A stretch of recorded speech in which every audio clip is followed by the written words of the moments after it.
y'all, listen. Hello, everyone. We about to get into some things that I don't know if I really want to get into, so I'm going to light this candle to bring the positivity into this video, okay? Because y'all, we got something we need to talk about. I definitely don't know why certain things work out the way they do other than it was meant to be that way, okay? I'm really learning right now that certain things are meant to be. And you guys see that I have, done a reaction on the channel, and I wanted to do another reaction. I have several actually that I want to share with you guys, but right now this one right here is kind of deep, and I just because I'm not a hypocrite, and I've been lighting Palo Santo for several years now. I'm not gonna say I've been doing it forever, but I've been doing it for several years. And I need to light me some tonight because we got a heavy one that we're going to talk about tonight. And I don't know if you guys watched my Diddy video. I did a live about the whole situation with Diddy getting arrested. And I actually did a prior video when Diddy's house was raided. And it led me to some videos that I had researched and saved a while back, which is crazy. I actually went down a rabbit hole. I went down a rabbit hole because I saw a video on TikTok one day. And this was back in March. Okay, right around the time that Diddy's house was raided, and the video was about JayZ and Beyonce distancing themselves from him now and what was gonna come of the situation. And for whatever reason, y'all, that's why you just have to trust. You have to trust in your inner compass, because it literally always tells you what you need to do. It always tells you where you need to go. And for whatever reason, I was led to collect these videos about JayZ and Beyonce because I've kind of had feelings of Beyonce for a long time that are, I guess you would call it, mixed. This particular set of TikToks, you guys, is going to showcase what I feel like is going on with this couple being in the music industry, okay? I just don't think it's right. I feel like everything is coming to a head. It's like a pimple that has been growing and growing and growing, and it's getting to the point where it's time for it to burst. You can see the pus. And it's a nasty description, but it's really true. And I feel that there are a lot of people who have been used in rituals that these celebrities partake in. And it's regular people like you and me. It's just us wanting to let off steam and have a good time and not have to worry about the stress that we face every single day. But unfortunately, these celebrities use that as an opportunity to harvest our energy. And it's not right. It's not right. What did Whitney say? It's not right, but it's okay, because we gonna make it anyway. So y'all be sure to like and subscribe to continue to catch the vibe. Get in the comments below. Let me know what you think. Please share this video, you guys, because more than likely, I have a feeling that it's gonna be suppressed. I have a feeling that it's not gonna be shown to people because of who I'm talking about. So be sure to share it. Be sure to engage with it. And if you have something important to add, please add it in the comments. I would love to hear what you guys have to say, and let's get into it. Let me clarify right here and now that everything said in this video is alleged. Thank you. All right, y'all. So we got to put the disclaimers out there, okay? I think it's a conspiracy against me, because in the absence of the truth, will prevail. So as long as nobody out there spitting real, you can call it anything and it'll sell. You know what I'm saying? But once you put the truth out there, it's like people have something to compare everything else to. So, you got a lot of people who are not really happy about the fact that, my album is about to drop. They're not really happy about, Lord, give me a sign. And, we in here and, things of that nature. But you know what? If you want to rap or sing or whatever, don't become a part of the game. You know what? Listen to a song I called The Industry. And that pretty much explains, what the shit's about. The industry. Man, it's not the same. The industry, it's not a fucking game. The industry, real niggas is dying to get in. The industry, just to find they don't fit in. The industry ain't what it used to be. The industry's trying to control the way you MC. They want you to dress like this and talk like that. But I'm going just like this and talk with the gat. The industry. Got your word meaning nothing. The industry, what you heard, because he's bluffing. The industry, money, just hate. But I dare you to try to take a fucking thing off my plate. The industry, like, wait. But in the streets, be like, get him. 17 up in that thing, catch him sleeping, hit him. My pop web's with him. The coroner's coming to get him. Industry niggas. What happened was, like I said, I had the crazy track record, Def Jam, everything was good. I go to do a 6th album. And JayZ became president. Yeah. When he first got the job, he hit me with the call like, yo, dog, that means he's running the building, like, yo, you good? Finish the album, shoot the video. What happened? It's all vacation and, we don't know. What you mean you don't know? How do you listen to a whole album, pick a single, shoot a video, then don't know? Okay, I see what's really good. You're trying to eliminate the competition. Because at first you retire, then get me off the label, now you're back rapping again. Okay. What DMX said about JayZ trying to eliminate him as competition does make a lot of sense. I'm sure many of you remember the epic rap battle between DMX and JayZ way before DMX signed to Def Jam. A lot of people allegedly say that it was a close tie between the both of them during this rap battle, but most people did say that DMX literally annihilated JayZ. So while DMX was saying that JayZ was just basically trying to eliminate him as competition, it does make a lot of sense because JayZ knew how lyrical DMX actually was. So let me know what you guys think on everything that DMX said about the music industry and JayZ in the comments. Y'all, listen, do y'all hear that train going by? Because I forgot to close my window and I'm not about to get up. And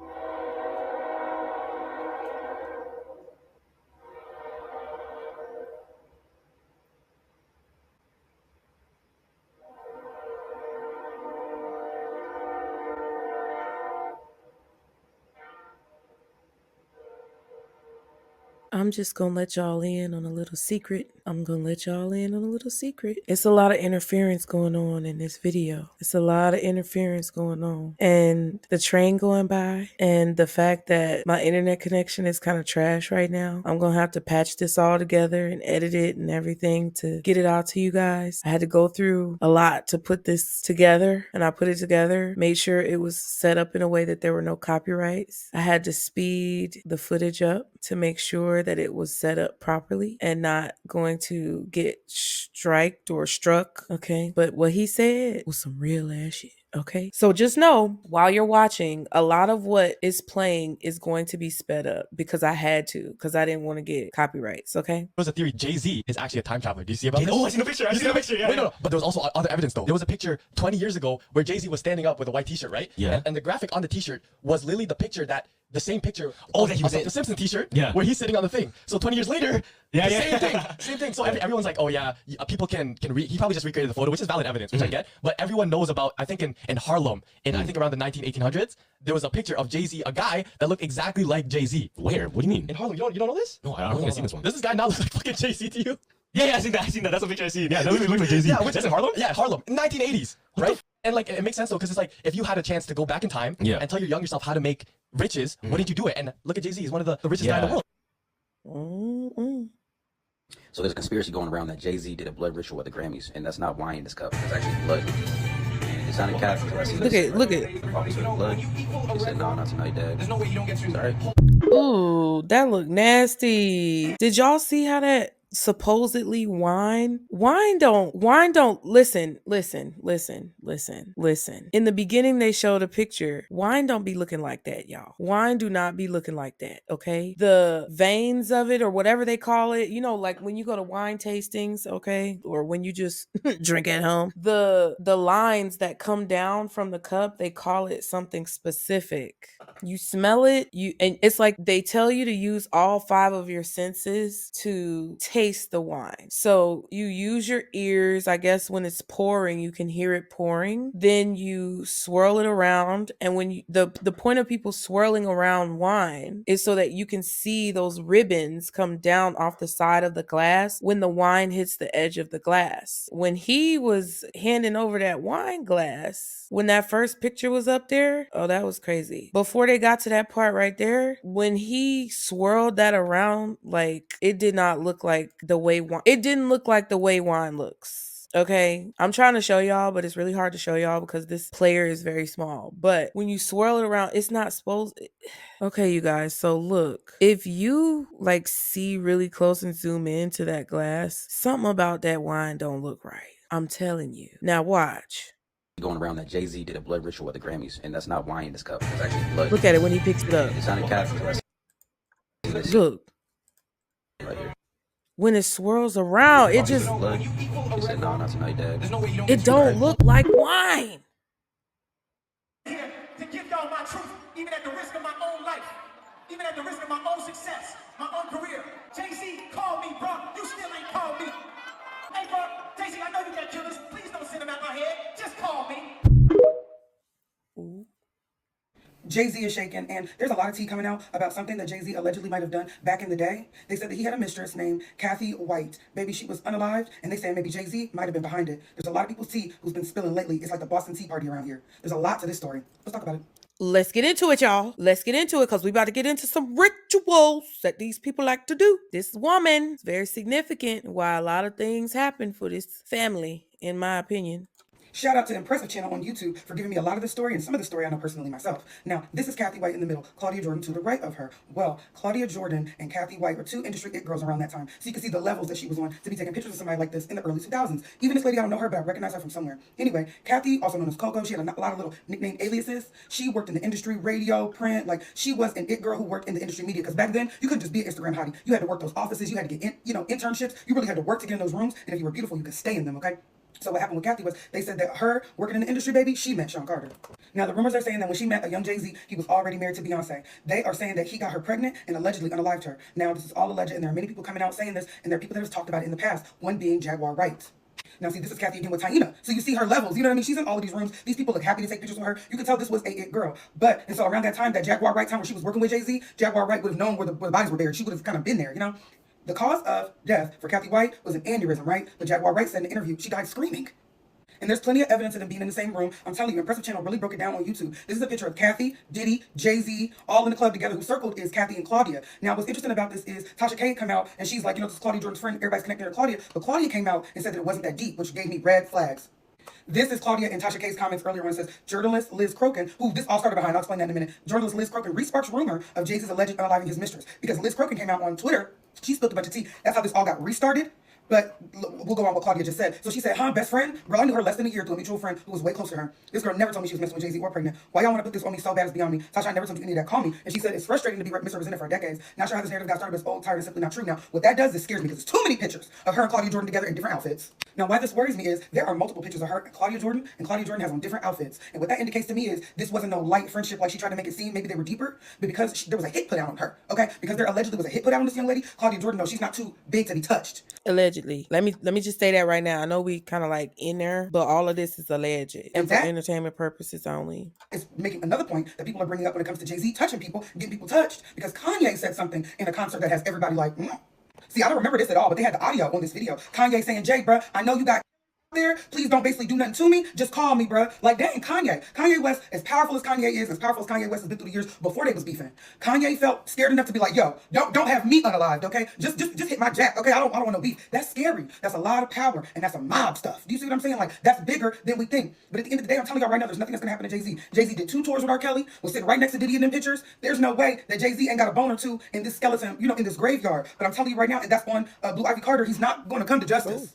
Y'all might as well let that hurt go. These two are the real king and queen of America, baby. And at the end of the day, the queen could say, off with your head. Now, when this young lady was allegedly, they said she was pregnant, she was going to try to extort JayZ. They said that she wanted some money to keep her pregnancy quiet, allegedly. And she went about it in a crazy way, and they went about it in a crazier way, baby. This was right before Blue Ivy was born. So this pregnancy was a big deal, okay? This was the king and queen having the first princess. So for a mistress to come out and say, hey, unless you give me a certain amount of money, I'm going to come out with my bastard child too, because that's what it is. Y'all keep wanting to make things weird, but this lady was messing with a married man and she was about to have a bastard, okay? We're going to start calling things the real words that they are. So with that, they saying that Beyonce had to handle, I don't want to say Beyonce was in it at all. I think that JayZ was trying to clean up his mess and the floor got swept. Oh. She said the floor got swept. Now, I don't necessarily agree with what she said about how JayZ and, Beyonce are untouchable. And, it's true. It's true. It's going to come up later about, the whole R. Kelly thing, y'all, because I got y'all, okay? I got y'all. Keep watching. But I don't think anybody is untouchable. Let's just make that clear. Kathy White was first found out to be allegedly having an affair with JayZ when she was spotted at Club Town in Las Vegas with Claudia Jordan and Diddy. You want to know what makes Diddy being publicly shamed like this so left? Sean Carter is worse. For years, you would struggle to find anything on the internet about JayZ's alleged mistress, Kathy White, who died under mysterious circumstances in 2011. However, journalist Liz Crokin just dropped a major bombshell on social media, claiming that she talked to Kathy before she died. Liz is now threatening JayZ that his time is coming. Meanwhile, so with all these allegations coming out about Diddy, fans are saying JayZ might really be next. But what's the story about Kathy White? How did she die? And what does Liz Crokin know about JayZ? Let's break it down. She contacted her, allegedly, and we will get into that, when the announcement was made by this publication that was going to out this situation. In early September 2011, a handful of local news outlets and celeb blogs reported on the death of a young woman named Kathy White, some of them referring to her as JayZ's alleged mistress. However, the mainstream media was too busy raving about Beyonce's surprise pregnancy announcement, and news about Kathy's death didn't reach a lot of people. Even the outlets that originally reported on it later scrubbed all mention of Kathy from their websites. But if you do some digging, you can still find some of the original articles, like this one published on Hot 107, titled JayZ's Alleged Mistress at 28. The article states, fitness and beauty expert Kathy White was found her Manhattan apartment on September 2nd. White, a Howard University graduate and a contributor to various online publications, was the CEO of her own public relations firm, White Label PR. The reported cause of death was an aneurysm. According to this article, Kathy battled the blogs the previous year after Hollywood Street King, one of the OG celeb gossip bloggers, reported that she was JayZ's mistress. The article further states that the rumors about Kathy and JayZ were sparked after she and model Claudia Jordan were allegedly spotted at Las Vegas Town nightclub sitting at a table with JayZ and Puffy, aka Diddy. Now, if you go search for Kathy White on Hollywood Street King's website, you can still find 3 separate blog posts from 2010 about JayZ's alleged affair with Kathy. The first 2 posts were published on August 31st, 2010, one titled Busted, JayZ Caught Cheating on Beyonce with Kathy White, and the other, JayZ Photographed with Mistress Kathy White at Tao. The first blog post contains a photo of Kathy posing with 2 girlfriends, and it alleges that JayZ was involved with Kathy for longer than he's been married to Beyonce. For context, JayZ and Beyonce tied the knot in April 2008. The article then states that Kathy is a close friend of known homewrecker Claudia Jordan. So now that Jason's name popped up in reference to Kathy White, fans are speculating that maybe Jason knows something about Kathy's death. Now, going back to Hollywood Street King's post from August 2010, it states that last September, Corey, which was Kathy's nickname, and Claudia were spotted at Las Vegas Town nightclub sitting at a table with JayZ and Puffy, and Beyonce was nowhere to be seen. We're told the entourage was there to see the boxing match between Floyd Mayweather and Juan Manuel Marquez. And then later that same day, Hollywood Street King published another post about JayZ and Kathy, claiming that once the story about JayZ's mistress broke, the alleged mistress, Kathy Coriana White, immediately deleted her Twitter and Facebook account. The post also apparently included a photo of drunken Claudia Jordan being taken away on a stretcher to the hospital as a result of a fall in the shower of her hotel room in Las Vegas. Now, this photo has been removed from the original post. However, we do know that Claudia was in Vegas multiple times throughout 2009. She was there for the Miss USA pageant in April 2009, and then this article published in May 2009 by Las Vegas Sun mentions Claudia, JayZ, and Diddy partying in Vegas with a bunch of other celebs. The article states JayZ and Kansas City chief Larry Johnson partied at a VIP table next to the DJ booth. Unfortunately, the former Def Jam CEO and 4040 Club co-founder's better half, Beyonce Knowles, did not join them. Deal or no deal beauty Claudia Jordan, on the other hand, did stop by their table to say hello. Now fast forward to September 2010, and Hollywood Street King published another post about Kathy White titled JayZ's Mistress Kathy White Exposed. The post claimed that just before JayZ and Kathy attended the Sin City fight, Jay purchased a $2,500 pair of Louis Vuitton shoes for Corey to wear that evening, and allegedly, Jay requested Corey bring a few friends to ride with them that evening in order for them not to appear as a couple. According to Hollywood Street King, Jay also took Corey gambling at the Bellagio Casino, and he was reportedly adamant about Corey's friends circling the pair during their time at the table in an attempt to cover their public appearances. Now, if you're wondering where Beyonce was in September 2009, well, conveniently, she was overseas on her I Am World Tour. The Floyd Mayweather fight that JayZ allegedly attended with Kathy in Vegas took place on September 19th, 2009, and on that day, Beyonce had a concert in Sydney, Australia. Anyway, after Hollywood Street King first reported on JayZ's alleged affair with Kathy, no one really paid much attention to it until news broke in September 2011. However, at that time, Beyonce was already heavily pregnant with Blue Ivy. She famously announced her pregnancy at the VMAs on August 28th, 2011, 5 days before Kathy White was found. Beyonce's announcement broke the internet, flooding the headlines for weeks, so when a few outlets reported on Kathy's, it didn't even register for most people. However, publicly threatening to expose JayZ. Back in July 2017, journalist Liz Crokin tweeted, "When Kanye West says JayZ has, I believe he's talking about the people who Kathy White." Crokin was referring to Kanye's onstage rant against Beyonce and JayZ when he accused them of using blackmail to win awards and alluded that JayZ might try to take him out. So last Saturday, Liz Crokin decided to revisit her tweet about Kanye and wrote, "Note the date. Hey JayZ, I was the reporter who talked to your alleged mistress right before she died was murdered. I know everything. I know what you did. Go F yourself. Your time is coming. Maybe you and Diddy can share a prison cell together. Justice is coming." And while some people are calling Liz a conspiracy theorist, others are saying the fact that Diddy was allegedly hanging out with JayZ and Kathy is already a big enough red flag. Fans are also pointing out that Diddy has been accused by multiple industry insiders like Jaguar Wright of getting rid of his ex-girlfriend Kim Porter, who also died under mysterious circumstances. Do you believe Diddy has something to do with Kim Porter? Absolutely. Without hesitation. Absolutely. By the way, Sean Carter is worse. Oh man. He's smarter. He's patient. He's not sloppy. Just been lining up people he calls friends and stepping to the side while they get hit by the guillotine for 30 years. A lot of people are now agreeing with Jaguar and saying it's only a matter of time until JayZ gets exposed. One fan said, "I heard about this Kathy situation almost 10 years ago. I'm 30 now, and even back then, I felt like something was done in the background that we don't know about. 2024 is definitely the year of exposing people, so I guess it's only a matter of time. In the words of Nenny, you can never win when you play dirty." And another person added, "I definitely remember hearing of the Kathy White case back in my early 20s. It was that long ago. I always wondered if Jay was capable of doing something like that. Knowing what I know now, I don't put it past him at all." What y'all think? What y'all think? Y'all better let me know in the comments, because I feel, that there's some interesting dates in that whole situation. I just don't know. Do y'all think that JayZ could have possibly had something to do with that woman's untimely passing? Let's see. Do you guys remember JayZ Mistress, who ended up at 28? Down the ride to the very end, he never kiss you, never hold your hand. He's a pimp by blood, not relation. I'm ringing the alarm cause I overstand. Girls can't run the world fighting over men. All my single ladies better keep in mind, when them tables turn, you gon' be the one. I'm sorry, Miss Carter. Ooh, this girl, her name was what was her name? They showed it. That was a lady who I guess she was a rapper or something. I think she was allegedly possibly dealing with JayZ too, or I don't know. They said her name on one of them things. It just went fast. She actually took the time to make a song to mock the death of her husband's mistress. Ooh, now this one right here. Y'all get into this one right here. Y'all get into this one right here because old girl broke it down, okay? She said she allegedly took the time to mock the unaliving, untimely passing of her husband's mistress. And if y'all go watch the video, this song right here is, what's that called? Hold up. They don't love you like I love you. Slow down. They don't love you like I love you. That's what that song is. Back up. And the video is crazy. What she says in the beginning of the video is crazy. Crazy. Because I know y'all know that these folks use symbolism. And I know y'all know that they put everything right in front of our face. I just, you know, and this is going to come up later in the video too, but I just personally feel that ever since Beyonce branched off from Destiny's Child, which was, I feel like ultimately the plan anyway, they were never meant to be a girl group forever. They were just riding the wave of girl groups at the time. And you will notice a trend with Beyonce that she tends to use people and manipulate people to her will. I'm going to include a link to a video that I watched that basically, I'll put it on the screen so y'all can see it too, but I will include the link to watch the video, which I feel like was a very good breakdown by a creator who I can't remember by name, but I'll put all her information in the description box, who broke down a lot of the similarities of Beyonce's songs, sounds, and music videos, things that she's, you know, listen, I'm just going to put it in there. Just watch what this lady said. She said Beyonce and Kathy White coded in American Horror Story. Okay? She said she took the time to mock the untimely passing of her husband's mistress. Ironically, almost 15 years later, it's come up again. They say Beyonce's wedding ring was given to Kathy first. Allegedly, she was pregnant. When I started watching American Horror Story, I knew it was about Beyonce. Demonic predictive programming. The first thing that caught my eye was all the blue. This season was about a young actress who was having problems conceiving and was basically willing to sell her soul for an Oscar. Now, we know Beyonce tried her hand at acting earlier in her career, but that's one award she won't be able to buy because she can't act. There was a scene from the set of Rosemary's Baby where Mia Farrow was wearing the fake baby bump. And of course, it made me think about when Beyonce had on her collapsing baby bump. The question is, was she actually pregnant or did she have a surrogate? A lot of people think it was Kathy's baby. The announcement was made on August 28th. Blue was born January 7th. So if you count full term back 40 weeks, that would mean she conceived around April 30th, making her about 4 months in this photo. You would think that since she had so much trouble conceiving in the first place, that she would wait at least till 6 or 7 months. Typically, a person as fit as her wouldn't start showing until they were 6 or 7 months. And that's definitely not a 4-month baby bump. You can still wear your regular clothes, though. The maternity pants are sending me. In the song Daughter, Beyonce sings about how she offed the mistress in the bathroom. And of course, they played out that scene in American Horror Story. But that wasn't the only song that she bragged about Kathy. We'll get to that soon. Cara Delevingne played a character named Ivy.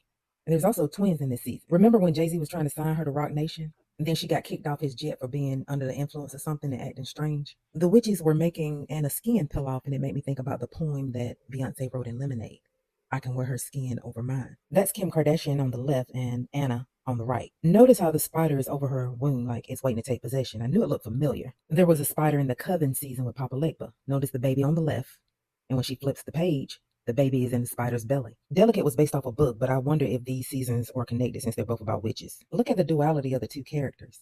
It's like one's dead and one's alive. Look at Kim's eyelashes. And again, the color blue. And look how the spider is going into Kim, like it's taking something from her. Now, down at the bottom, you see it premiered 9/20 or 9/2 because the zero doesn't count in gematria. Their On the Run tour premiered on HBO 9/20 or 9/2. They ended the tour on September 13th because they have that song together, the very first song they did together, Me and My Girlfriend. September 13th was the day that Tupac died. Kathy White died September 1st, but they found her September 2nd, just days before Beyonce's birthday. Ooh, she broke that down. She put so many details in there. And you know what's crazy? A lot of people had been saying recently, I feel not too long ago, earlier this year, that when Beyonce, I think she had came out with like that very blonde hair or something like that. It was a very Kim Kardashian-esque look. And it's very interesting, you know. Okay, you know how we've been saying that there are bigger fish with all these cases that have been coming up about Diddy? Apparently, JayZ is one of the bigger fish, and several sources have confirmed that he's next, and his cases are going to be worse than Diddy. I'm talking about Aaliyah, Rihanna, his own wife Beyonce, Foxy Brown, Ramir's mother Wanda, Kathy White. Y'all, the list of the ones we know already is endless. So can you imagine what else could possibly come out? And you want to know the best part? Apparently, Beyonce doesn't plan to be around when JayZ is going down. You see, all those rumors that have been going around about a divorce? Well, allegedly, Queen Bey is very much motivated to jump ship once Jay is exposed. Baby, when it comes to JayZ, people already question the nature of his marriage to Bey, considering he started hitting on her when she was still in high school. Plus, there have been enough allegations that he is controlling her and using her as a shield. And let's not even begin with how he's always been a serial cheater. I personally wouldn't be surprised if Bey pulls a Cassie on us. And that's, of course, if she doesn't end up like Porter. I mean, there have been receipts here and there proving that Jay's relationship with his women are just like the ones with Diddy, and possibly even worse. And we are going to be breaking it all down, starting with Aaliyah. That JayZ knew about what happened to Aaliyah. So when it comes to Aaliyah, when she had that tragic plane crash, a lot of people said that her death was just not adding up. And I think by now we can all agree that it was never an accident. Because tell me why after the crash, it was confirmed much later that the small twin-engine plane exceeded its maximum weight limit by several hundred pounds. Plus, there was a man in the Abaco Islands named Kingsley Russell who said that he watched Aaliyah being taken on board the flight while she was asleep, knocked out by a pill that a member of her team had given her after she specifically said that she was not comfortable boarding the plane. Oh, let's get into it. The assumption has always been that Jay was the one who took out Aaliyah so that Beyonce could have a clear path to being the queen she is today. They were having a hard time taking her solo. Remember that clip before this?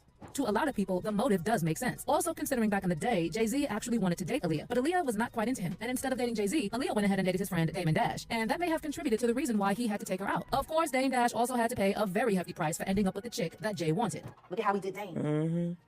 Like, I don't know if you wanted to get away from your homie, if you wanted to get away from your partner, but to do it the way he did it, it's malicious.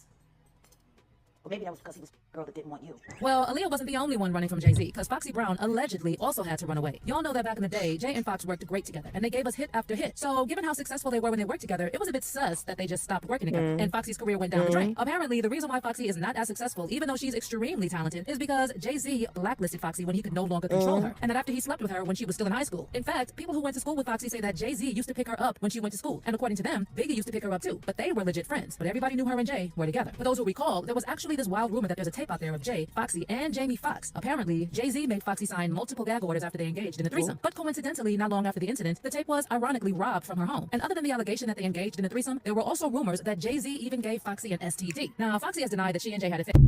Oh, now I don't like spreading rumors. You know, I just want y'all to know that I did not create these videos. They are from TikTok, and I'm giving everybody their credit by letting their names show on the screen. It's a little unfortunate, but you know, what y'all think? The friend's real name, and we've heard this before, Maria Wright. Maria Wright, yeah. But if she's in the hospital delivering a baby, chances are Maria Wright is not on the clipboard because she probably used a fake name. I know when I was delivering my new scooter, do you want to know what my hospital name was? Oh, I zhuzhed it up. I had 9 months on bed rest to zhuzh it up. Are you ready for this one? Fabiola Carrington. And you see Wendy's talking about this, right? Wendy's talking about this. Look at the people. They in the last clip, who was they talking about? They was talking about Foxy Brown and Jamie Foxx. What happened to Jamie Foxx recently? What's going on with Wendy? Just saying. A person like Fabiola delivers in full makeup and hair, like I did, and then does not receive any guests other than husband and mother and father. That was when my mother and father came in. Until after my animal print pajamas are put on, silky. I ordered them, I think, like from the women's catalog or something like that. But, you know, I did something to greet my guests. Fabiola Carrington. Right now. Thank you. But I just got this note from Nicole, who's my right arm back there in the office. Free gave birth Monday. 50 and JayZ was there. She gave birth in Brooklyn at Methodist Hospital. Who do we shout out to? Oh, hell. Beyonce. Oh. What you gonna do now, babe? What? No, but she's gonna be talking about whether she's pregnant on Oprah. She damn sure is not gonna talk about whether her fiance or boyfriend or whatever, you know, planning one in the next broad. Was it a boy or a girl? Oh, we're twins. Oh, I tried to bust a nut, he busted a nut. What? The heir to the throne is Free's child. Well, girl, you just gave birth to your golden ticket. Ow. Yeah. A lot of women think things look bleak after 30. Some women think things look bleak after 35. Look at Free, 37, still looks fabulous. She will snap back into shape. And if she doesn't, she's got the money for the best plastic surgeries in the world. You know why? She's giving birth to the prince. Yes. She gave birth to the heir. B. Oh. You'll give birth to the spare. Wendy be dirty. Wendy be dirty. She is such a bitch. I hate that Wendy. Oh, damn, I hate her. No, Goose, you don't hold up a 1 minute sign. Let's go to Jerry on line 7. Yeah. Sisters in the same hospital as Free. Wait, so now this man gonna call in. They playing around doing radio jokes. back when radio was interesting. Okay. Back when radio was kind of more interesting. They doing jokes and stuff. But this is why people don't like Wendy. Because she was telling the truth and exposing people, but she was also being a little messy at the same time. I mean, I feel like a lot of us respect Wendy, but a lot of people in the industry probably did not like her. And that is possibly a reason that she's going through what she's going through right now. And all of these things about JayZ and Beyonce are alleged. I don't know any of this to be true, but I do know that the pimple is about to bust. Jerry? Yes. All right, what's going on over there at the hospital? My sister gave birth on the same day that we gave birth to her. She's in about 2 rooms down from 3. 2 rooms down! And JayZ was in a sky blue. What? He was in a sky blue cashmere sweater. And they had a baby boy.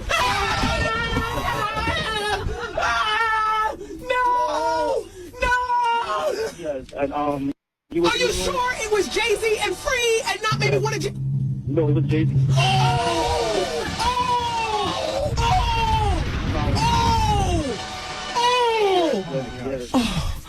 Lord, I guess your sister got no attention because everybody was trying to look in on Free's room, huh? Yeah, but my sister had a lot of attention too because she gave triplets. Yeah. Dang. Wow! Congratulations to your sister. But okay, back to Free. So he was in the room all night with her, and he had like a little entourage, about 2 or 3 people with him. And he stayed one night in the hospital with her, and you know, they were very happy and talking and stuff. Every time I passed by, he was right at her bedside, holding her hand, and they had a beautiful baby boy. They were taking pictures on the ward and all that kind of stuff. Who are some of the famous people? Perhaps if there were any that came by to say hi? I'm sorry? Because he doesn't have any kids yet that we know of. I mean, the crazy lady from Shreveport says she has a child, but I don't believe that. I don't think so either. Oh my gosh. Oh, hey, little Jay! Yeah, I'm at my sister's house. Oh. Well, tell your sister I said congratulations. Okay. And thank you so much, Jerry, for calling. You're welcome. It's going down. Oh my gosh. And the wart in JayZ's head must be, damn, I got a son, I got a new baby, and I got Free. And over here, I got me. And over here, oh my gosh, the wart in his head, what to do with the rest of his life. Does he have to choose or he's got some money in position?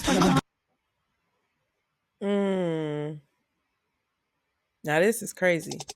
My name is Letitia Mason from, her name's Lisa Mason. I know that JayZ was my life.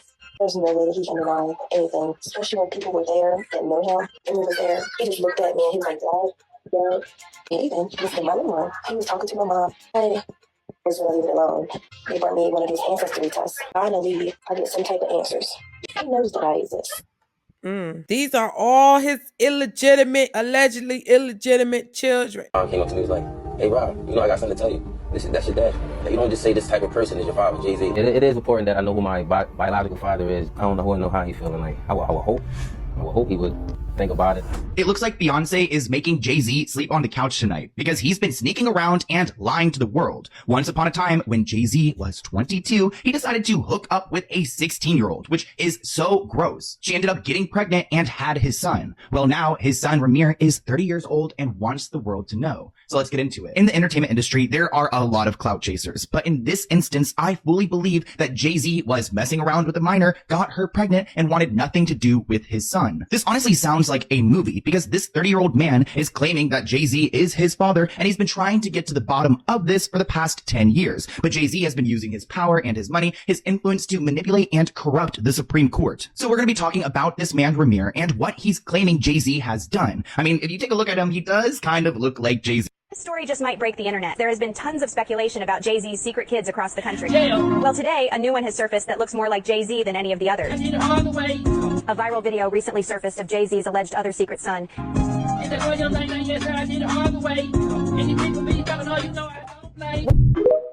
Y'all, if somebody back in maybe, I don't know what year, because Diddy was pretty out there with what he was doing. But if you heard about any of these celebrities doing things that aren't necessarily good, like paying off cops and coercing witnesses and bribing people, right? When you hear about it, you don't necessarily think like, oh, this, some people think, oh, this can't possibly be true. I feel like that's pretty ignorant and delusional. But a lot of people are like, okay, well, there's not really a lot of proof. You may have your conspiracy theories, your thoughts and things like that. But one thing about people is that they form habits. They repeat behavior. They tend to gravitate, not just humans, just naturally, okay? Even when it comes to nature and animals and things like that, we as beings gravitate towards what we're comfortable with. So if Diddy and JayZ have been friends, associates, business partners, whatever you want to call it for all these years, you become the company you keep. Either you're already in alignment with that person, because if not, there usually wouldn't be a connection, a meeting, a coming together if you're not in alignment with that person. If you're not already in alignment with that person to come across them and they stay in your life for any given period of time, you're going to adopt some of their traits, and more than likely they may adopt some of your traits, or you just already had that type of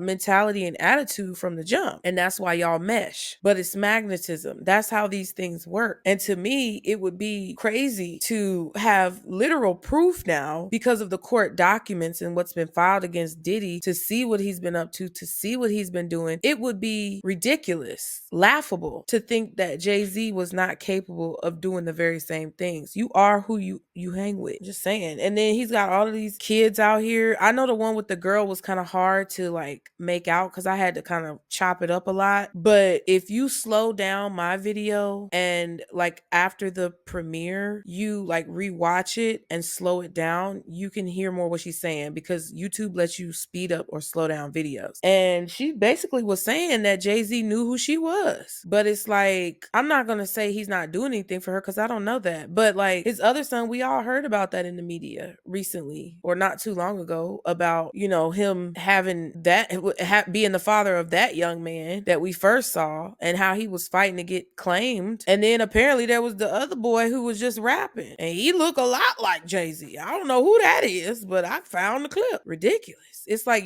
people are going to gravitate to what they're familiar with and what they're comfortable with. And that's why habits are formed and behavior is repeated. Let's get into it.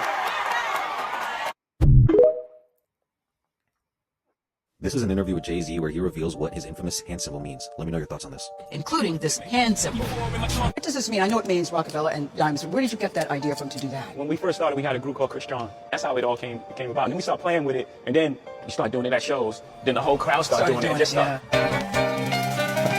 JayZ's music career spans over 3 decades. A lot of you may have seen this Instagram reel that was posted by Beyonce, so let me contextualize it. The Book of Hope is not really a book, but it's an exhibition that has opened at the Brooklyn Public Library that's basically honoring JayZ. This exhibition is phenomenal. It's got artifacts from every part of his life. The exhibition opened on the 14th of July, and they haven't stated when it will close. I want to start with how fucking cool the website is. If you go to thebookofhope.com, you'll land on this page. If you click on the menu, it separates the website into 8 sections, representing the 8 different parts of the museum that you can go and view. When you click on each section, there is an audio recording of a woman narrating various things about that section, which is fucking cool. You'll get to see things that he owns, like a sculpture of his hands, archived interviews, some that have been heard before, some never been released, different artworks ranging from paintings to photo collages, incredible sculptures of some of his artworks. This is a close-up of one of them, and now we're going to use Beyonce for scale. It documents his entire journey within the music and entertainment industry, even with some of his original owned plaques hanging in a section, right down to seeing the actual masters of his music that he owns, as well as listening to them while you're there. I mean, everything is there. You get to see some of the clothes he's worn before from Rockaway, as well as his accolades ranging from the Golden Globes to the NFL to every single one of his artist tags from the Super Bowl. There's literally so much. They even have the guitar from his one performance at Glastonbury, not to mention celebration of his Ace purchase. This exhibition is so thorough, it is blowing my mind. And there you have it. I don't care what pastor you got that is okay with it. I don't care what pastor you got that think it's cool. I don't care what pastor you got that singing along to their song, because they swallowed. Want some clout?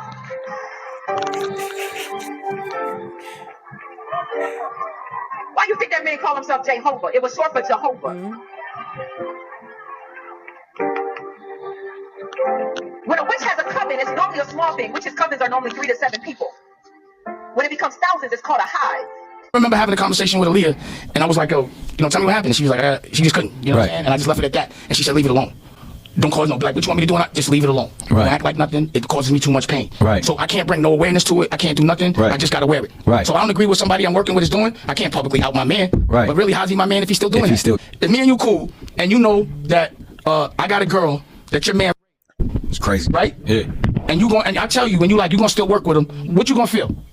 Nah, so what you think I felt? Exactly. So I'm human, bro. But I had to look the other way. All these years. So publicly, that man did a record with that nigga, my girl, that he liked as well, right? And then went on a tour with him. And you understand what I'm saying? But no one said nothing. And then no one noticed it. Damn, Dame not in the video. Dame ain't at that concert. Dame ain't in none of that shit. Was there any dissension between you and Jay because of that? Of course. They made a song together called "Not Guilty" during that time. Yeah, but that was kind of. They singing, I ain't do it. Right. No, but that was a water that I always was like, I wouldn't fuck with that. The tour, you didn't make no money. Not a dollar. I didn't want no parts of that. Nothing. None of it. Look, check my record. Go into my file, bro. Go look. Cut to 2000, right? Or whatever year it was. To early 2000s. Once we got cool with homegirl, I knew everything. Right. And that's when you stopped fucking with him. And that's that. So before all other shit, I didn't even really follow that situation. But once I got with homegirl, and I was like, yo, out of respect, I can't fuck with it. Period. It's not wasn't even Understood. So I didn't make no money with him. Just because he made money with a lot of people I ain't make money with. So he got all this money and I'm broke. Everything homie did, I wasn't with it. So I couldn't do it. Like, and listen, when you have a label and you have a lot of people, there's a lot of things people do that you don't fuck with. But 100%. But if I morally don't like it, I won't take no money from it. My name's not on Best of Both Worlds. My name, I never went to a concert. Video, no. You don't have no video with me in this picture. That's probably why I wasn't successful. You gotta ask me, how do you deal with that when someone you respect does some shit that you don't fuck with at all? All those decisions that were made were not my decision. That's his career. I got nothing to do with that. I'm a man. Obviously, I went another way. So you asking me, what do you do when somebody does that? You get the fuck out of Dodge and you start a whole new brand. You let everybody think you're broke. Because you don't want the buckshot or none of that karma. So Okay, because he said you get out of Dodge and let everybody think you broke because you don't want the buckshot or none of that karma. What that man did say a bar?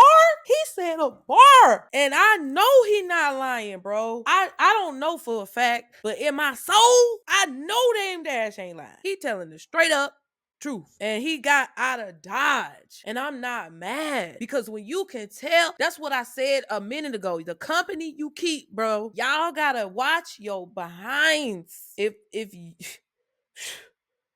it's a lot of old wisdom that we done forgot. It's a lot of things that us 80s and 90s babies knew because our elders were still in an era and an age for a majority of us. Hopefully, you know, if you was blessed, your elders were still at an age where people had sense back in the day and then things were transitioning and evolving. Okay. You know, it's kind of like what they say about the back rooms when they say, you know, in the back rooms that it's kind of like a symbolism of a forgotten era or a dying era of the 90s and the 2000s. And it looks so archaic because we've evolved so much since then. But how much have we evolved? We may have evolved technologically, but I don't think we evolved spiritually. I think we're de-evolving spiritually and trading it for electronics. But that's just my opinion. You know, let me know what y'all think in the comments about what he just said. Has always talked about how JayZ chose working with R. Kelly, knowing what he did to Aaliyah and how it really affected him.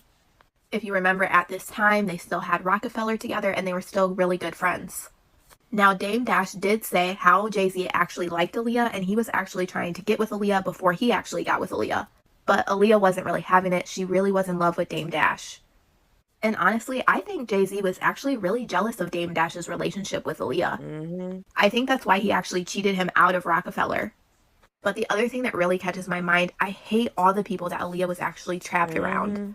Like, if she didn't go through enough at 15 years old with R. Kelly, and then JayZ was so obsessed with her and wanted to be with her, and then you even have P. Diddy around this time, who is best friends with JayZ, and JayZ decided to go off and work with R. Kelly knowing what he actually did. JayZ actually seems to distance himself from all these people when things happen. When all the stuff in the news actually came out about R. Kelly, even though he allegedly knew what was already happening, he distanced himself away from R. Kelly completely. And it reminds me of somebody else very familiar. Now that all of this stuff is coming out about Diddy, JayZ has completely distanced himself away from Diddy. Like I always say, birds of a feather flock together. So let me know what you guys think on everything that Dame Dash has said about JayZ in the comments. Better say that, girl. They ain't fooling nobody. When Aaliyah died for a wrongful death, he got paid $90 million for her death. Ooh, it's fucking awful what they did to that woman. It's fucking awful. She was amazing. Aaliyah was amazing. If she had been alive now, there's a lot of people that wouldn't have jobs. All around the time when Aaliyah died. Yeah. And Beyonce's solo career was struggling. Before now, rumors about Queen B's involvement with the Illuminati and apparently killing people have been circulating. But now she is getting exposed, and evidence is thickening from people as close as Kanye, other celebrities, and even her past employees and friends. Is it really a conspiracy if the same person keeps benefiting off the same kind of tragedy over and over? And the accusations are as shocking as human sacrifices. Did Beyonce and JayZ kill these multiple people? Are they finally getting canceled? There's a lot of new juicy information, proof and receipts from Kanye and company that we are eager to scrutinize. So let's dive into this mystery and see what we can uncover. You're not gonna believe this. From announcing that his ex-wife is with Chris Paul to his anti-Semitic views and getting cut off by several companies in business with him, Kanye West's recent situation definitely captures attention. However, none of these deter Kanye from speaking his mind. One can say that he is at it again, and this time with Beyonce and JayZ. Regardless, the allegation Kanye leveled on the duo is too huge and cannot be neglected. Human sacrifice? Hell no. This can't be swept under the rug. Aaliyah's nightmare, where she was telling about how she was flying weightless and feeling endangered as if someone was coming after her. She described the dream like, "It's dark in my favorite dream. Someone is after me. Don't know why. I got scared. Then suddenly I lift off. I fly away. Far away. How do I feel now? It is like swimming in the air, free and without any weight. No one can reach me. No one can touch me. It's a wonderful feeling." After her dream, she was terrified, and then she met her death in the worst way possible. Now, to get a better understanding of the current situation, we'll be diving deep into Kanye's story to determine if the rumors have been true.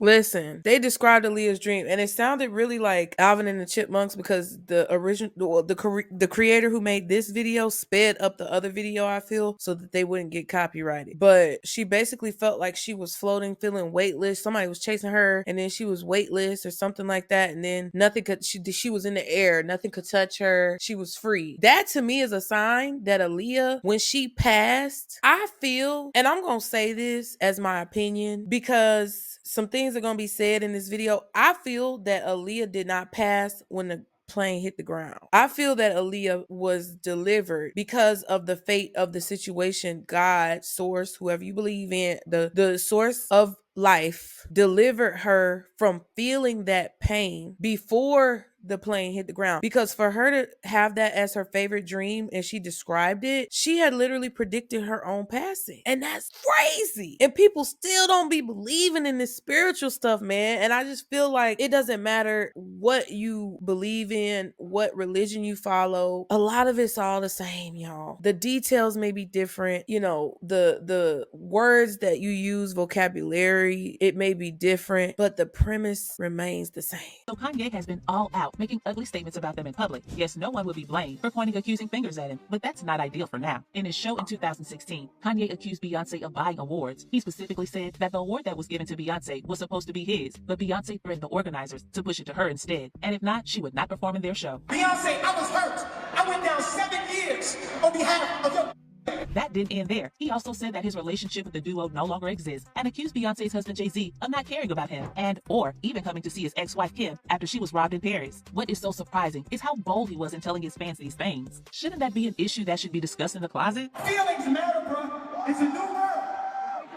It's a new world, Barack. It's a new world, JayZ. While some people concluded that he is pained for being dumped by the duo and the fact that he is no longer in their circle is too much for him to bear, some said that he is just trying so hard to stay relevant. The last reason seems true, considering how Beyonce and JayZ keep mute on all he's doing. It seems like Kanye's goal is not to allow the couple to chill, because recently he threw a huge allegation against them. This time, it is huge. He accused them of sacrificing human beings in Hollywood. Can you beat that? He said it more boldly than ever, and that has made a lot of people begin to reason toward his direction. And considering the events surrounding Aaliyah's death, she was a beautiful person on the inside and out.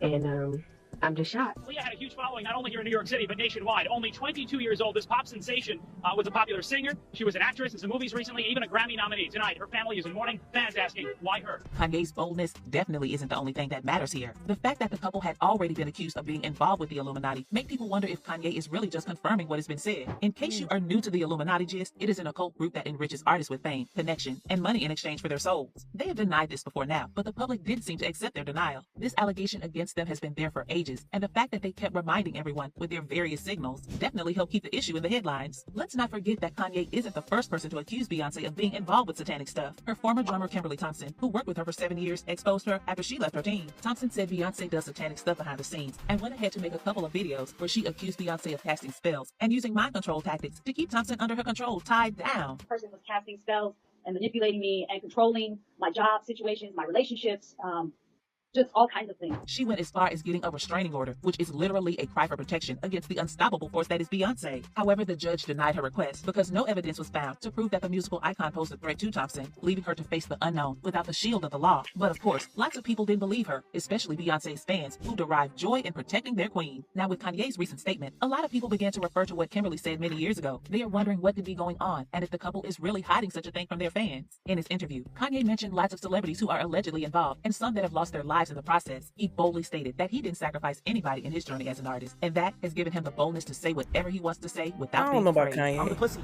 that never killed nobody, right? But that means I can say whatever I want and not go to jail. He also stated clearly that the cult can control some artists who are involved with them, including Beyonce and JayZ, but they can't control him. Although he didn't state this clearly, Kanye insinuated that the artists he mentioned had taken lives before and sacrificed them for the sake of fame. They can't control it. You get what I'm saying? They can control Shaq, control Charles Barkley, they can control LeBron James. Did he get backlashes this time? Yes, he did. Beyonce's fans went all out on Kanye and said that the duo separation from Kanye was the best decision that they made in their lives. Of course, people also reasoned with him and arrived at various conclusions about Beyonce. There's another story that kind of confirms that Kanye isn't just blabbing, and that is testimony from JayZ and Beyonce's fitness trainer, Harley Pasternak, who the duo hired to help design their home gym. Kanye displayed a screenshot of the SMS Harley sent him. The message reads, "I'm going to help you one of a couple ways. First, you and I sit down and have a loving and open conversation, but you don't use cuss words, and everything discussed will be based in fact, and not some crazy stuff that dumb friend of yours told you or you saw in a tweet. Second option, I have you institutionalized again, where they medicate the crap out of you, and you go back to zombie land forever. Play date with the kids just won't be the same." This text that Harley sent to Kanye was kind of a threat, and this gave the public more reason to believe that Kanye may be telling the truth. Some say that he wouldn't have the audacity to send such a message to Kanye if he had no backing. The major point that needs more scrutiny is the part where Harley said that Kanye was going to be institutionalized again. It sort of insinuates that Harley might have been involved or responsible for Kanye's health condition a few years ago. Some said that he just might be the one that Beyonce and JayZ put in charge of handling Kanye. Maybe he might be the one that does their dirty jobs, others said. This sounded like the truth, following some revelations about this Harley guy. Before he became a fitness instructor, he was into the military. In fact, he has grounded knowledge of military psychological experimentation, and he has worked with the Department of National Defense and also a military facility that conducts research into different psychological operations for the purpose of influencing human behavior. Harley's threat to Kanye and the revelation about his previous workplaces makes the whole situation meaningful for lots of people, and this isn't good for Beyonce and JayZ, being that Harley works closely with them. Maybe he might know what is going on behind closed doors. With all these connecting dots, Beyonce and her love band JayZ might find this allegation hard to deny. People are starting to wonder why it has to be them all the time and not other couples in Hollywood. And knowing that Hollywood is such a weird place, the public is coming to a conclusion that Kanye isn't blabbing after all. Also, with Harley's threat, this is going to be a long and tough ride for Kanye, Beyonce, and JayZ. So what's your take on all this? And the million-dollar question, is Kanye just seeking attention?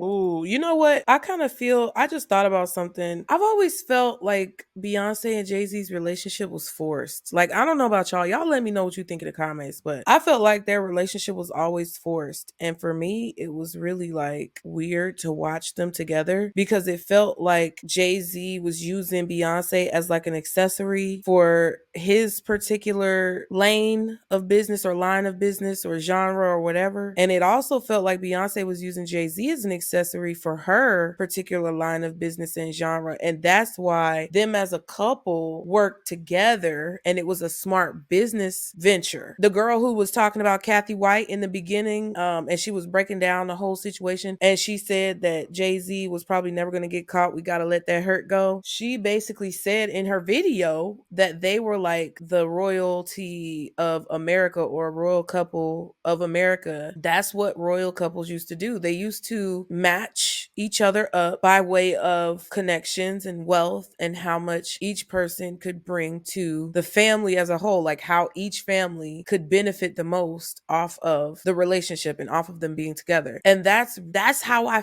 feel when I think about Jay-Z and Beyonce's relationship. And you know, like a lot of the people who came to America when, you know, everything was kind of like structuralized and it wasn't no man's land anymore. They had already started building things and cities were developing and things like that. I mean, cities, let me just say this. I feel like there were things here in America before the Europeans came. Not going to even hold you. But when the era that we are aware of took place and people started to come to America and they started to populate here, it kind of feels like they tried to emulate or recreate the royal families of Europe into American society with the American families, you know. And if the Caucasians did it, I feel like Black people were doing it too with certain groups of elite, elevated African American people. Okay, we know what certain groups are called. I don't want to say anything about it because I don't know about it. I don't want to speak on it, but I know the name starts with a B, and that's an elite African American group. And I'm gonna be honest with you, even my family, they have a mentality of elevation. I don't know where it comes from because to be honest with you, I don't really know a lot,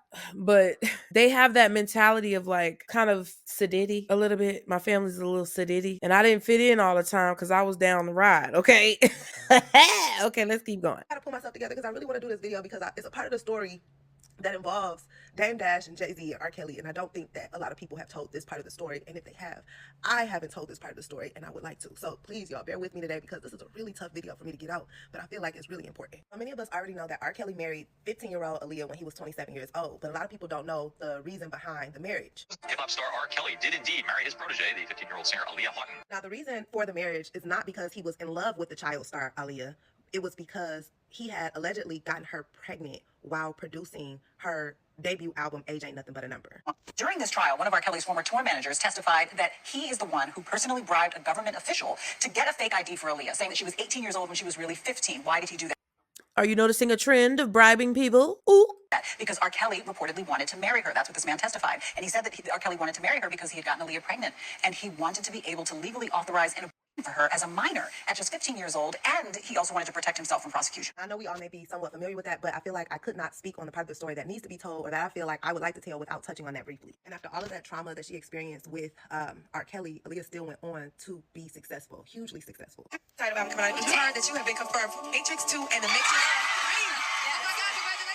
I feel so blessed because everything that I've always wanted is happening to me, and I just feel like I have so many places to go and so many things to enjoy. Aaliyah's at the height of her career. She's about to drop her self-titled album, Aaliyah, and everybody wants her. That's what's going on here. Everybody wants to be with Aaliyah. They want her on their arm, including JayZ. Follow me, y'all, because we're going to go on a ride with this one. The rumor originally was that you were connected to Jay. Exactly. Jay and I were hanging out a lot. He's my homie. We had a lot of fun together, but we never dated like that. I'm gonna leave. So you have a boyfriend in your life? It's personal. That's the personal life. I don't really discuss it. It's hard when you're in this business. You become a public figure. You know what I mean? And everything you do belongs to the public, and that's fine. But there's parts that you want to keep for you. So we have JayZ, and then we have Dame Dash, who are best friends and business partners over Rockefeller Records. Then we have JayZ, Aaliyah, and Dame Dash, and this was the beginning of the end of a lot of things for Rockefeller, for Aaliyah's life, for their friendship, and we're going to get more into that in the next video.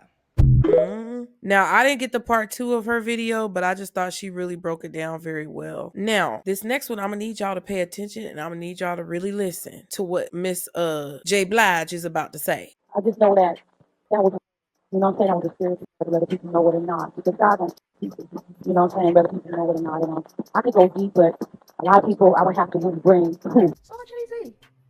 And he was working with R. Kelly, and they were making so many records together. You know, they made all those records together. They both Aaliyah. They shared so much in common. The source says that Aaliyah was given a sleeping pill and carried onto the plane unconscious before the fatal crash happened in the Bahamas. So it looks like there's some new disturbing details coming out about Aaliyah's death, and the story is much worse than we thought. An interview with Mary J. Blige recently resurfaced where Mary called Aaliyah's death a spiritual murder, and rumors are now going around that JayZ wanted to get rid of Aaliyah so Beyonce could take her place. There's been a lot of speculation over the years that the plane crash Aaliyah died in was not an accident, and several industry figures have publicly claimed Aaliyah was. But who are the people who wanted to silence Aaliyah? And what exactly did Mary J. mean by spiritual murder? Let's break it down. Exactly what she said. It wasn't time. You know, it wasn't. I believe it wasn't her time to go because, from what I know, it ain't supposed to go down like that. It's been exactly 22 years since Aaliyah tragically lost her life at age 22, and it still hurts to think about what she could have achieved because she really had it all to be a huge star. I wanted to sing, I wanted to act, I wanted to dance. From the moment I stepped foot on stage, a 6-year-old in the play Annie, I was like, this is what I want to do. I have to do this. I'm happy doing this. So I'm living it, and I'm very, very happy about it. Sadly, on August 25th, 2001, Aaliyah's life was cut short. Real quick, y'all. I know I keep cutting in, and I apologize for that, but I just realized that this newspaper article says pop star Aaliyah killed, okay? And that was very strange to me because that's a strange word to use when somebody is in an accident, which this particular plane crash was considered to be. It was considered to be an accident. So why would they say that she was killed as if someone played a role in the situation happening? Why wouldn't they just say that she was in an accident or that she passed away. Very strange. Wanted to point it out. Thanks for being here. Be sure to like and subscribe so you can continue to catch the vibe. And let's get back into it. Bahamas. However, Aaliyah's fans have consistently rejected the official narrative because many details simply didn't add up, and there's now emerging evidence that Aaliyah's death may not have been accidental. The first thing we need to talk about is how Aaliyah had no real support system after she joined the industry at a young age, and she was constantly preyed on by much older and powerful industry men.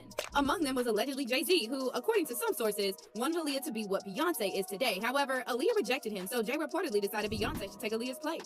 To give you some context, on August 21st, 2001, Aaliyah appeared on BET and revealed she would start filming the music video for Rock the Boat the following day under the direction of Hype Williams, who previously directed several videos for JayZ and R. Kelly. I shoot the video tomorrow, as a matter of fact. Okay. And that video should be out, and we're hoping like beginning of September. Okay. On August 22nd, Aaliyah traveled to Miami, where Hype had arranged a green screen set for filming dance sequences and underwater scenes. However, without any clear explanation, Hype suddenly decided to relocate the production to the Bahamas, and the following day, Aaliyah and several employees of Virgin Records flew to the islands.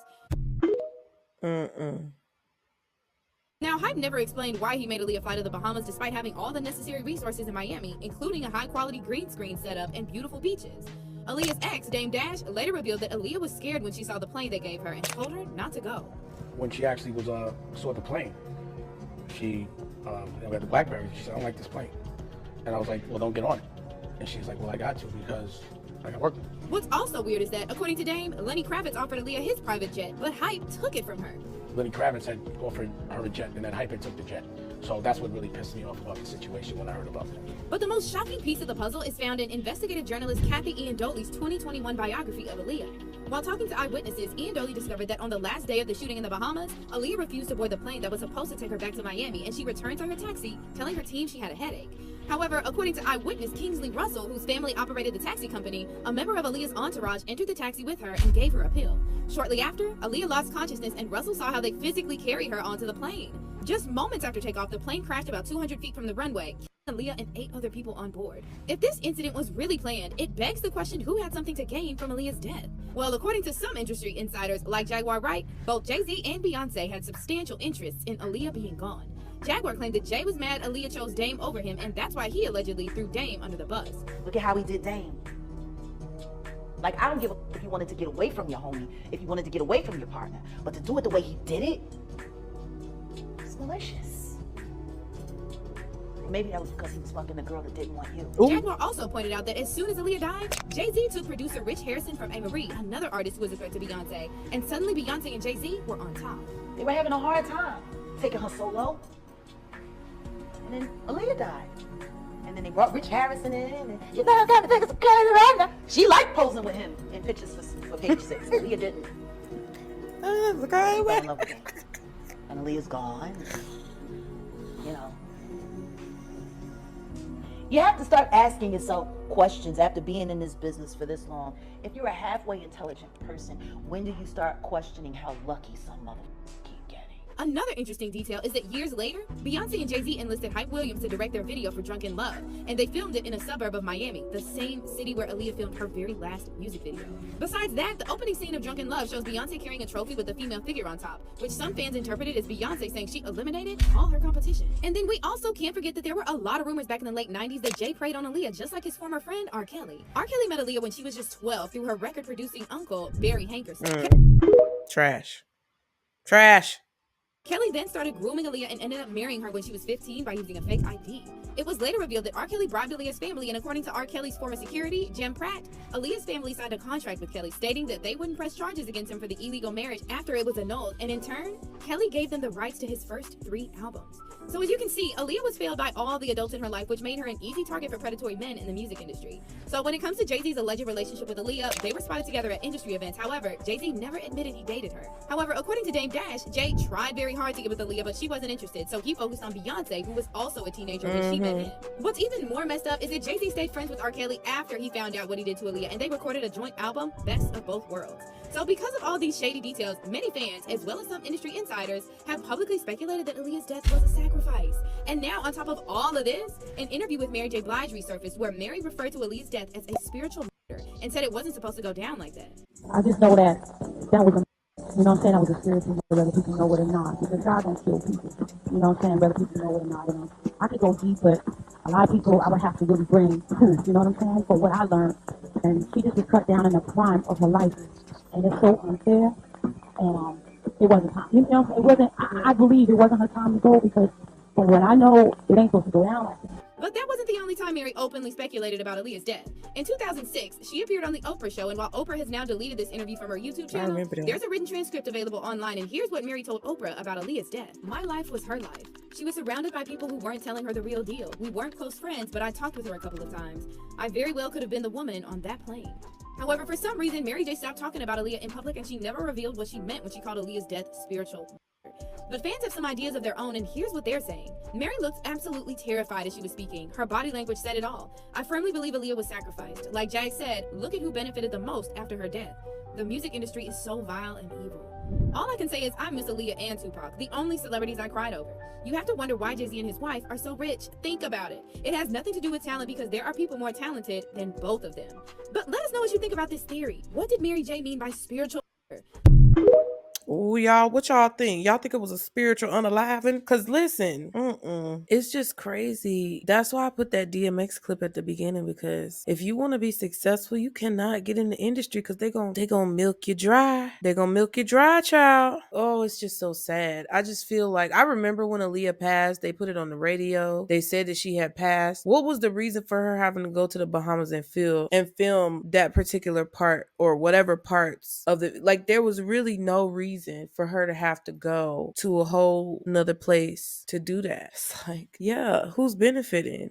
Who's really benefiting? And then remember the date that they said that she passed, which was August 25th, 2021. The date that Beyonce's solo album dropped was, well, it was released in May 2003. Okay, so August 2001 she passed, and in May 2003, almost like a year and 6 months later or something like that, that's when Beyonce dropped that album. I'm not saying necessarily that it's true that they had something to do with it. Like I said, all of this is alleged, but it's very coincidental. Don't you find that suspicious? Because I do. It's like, and it's like, okay, it's not even necessarily a situation where, you know, they may have directly had something to do with it. I don't know if y'all watch House of the Dragon, but there was a particular part of the series this season that just passed, season 2, where there was an event that took place where two people were instructed to carry out a certain set of directions by one of the groups of royals. That it's basically House of the Dragon. They're fighting over the throne. Okay, it's from Game of Thrones. But one of the sides that were fighting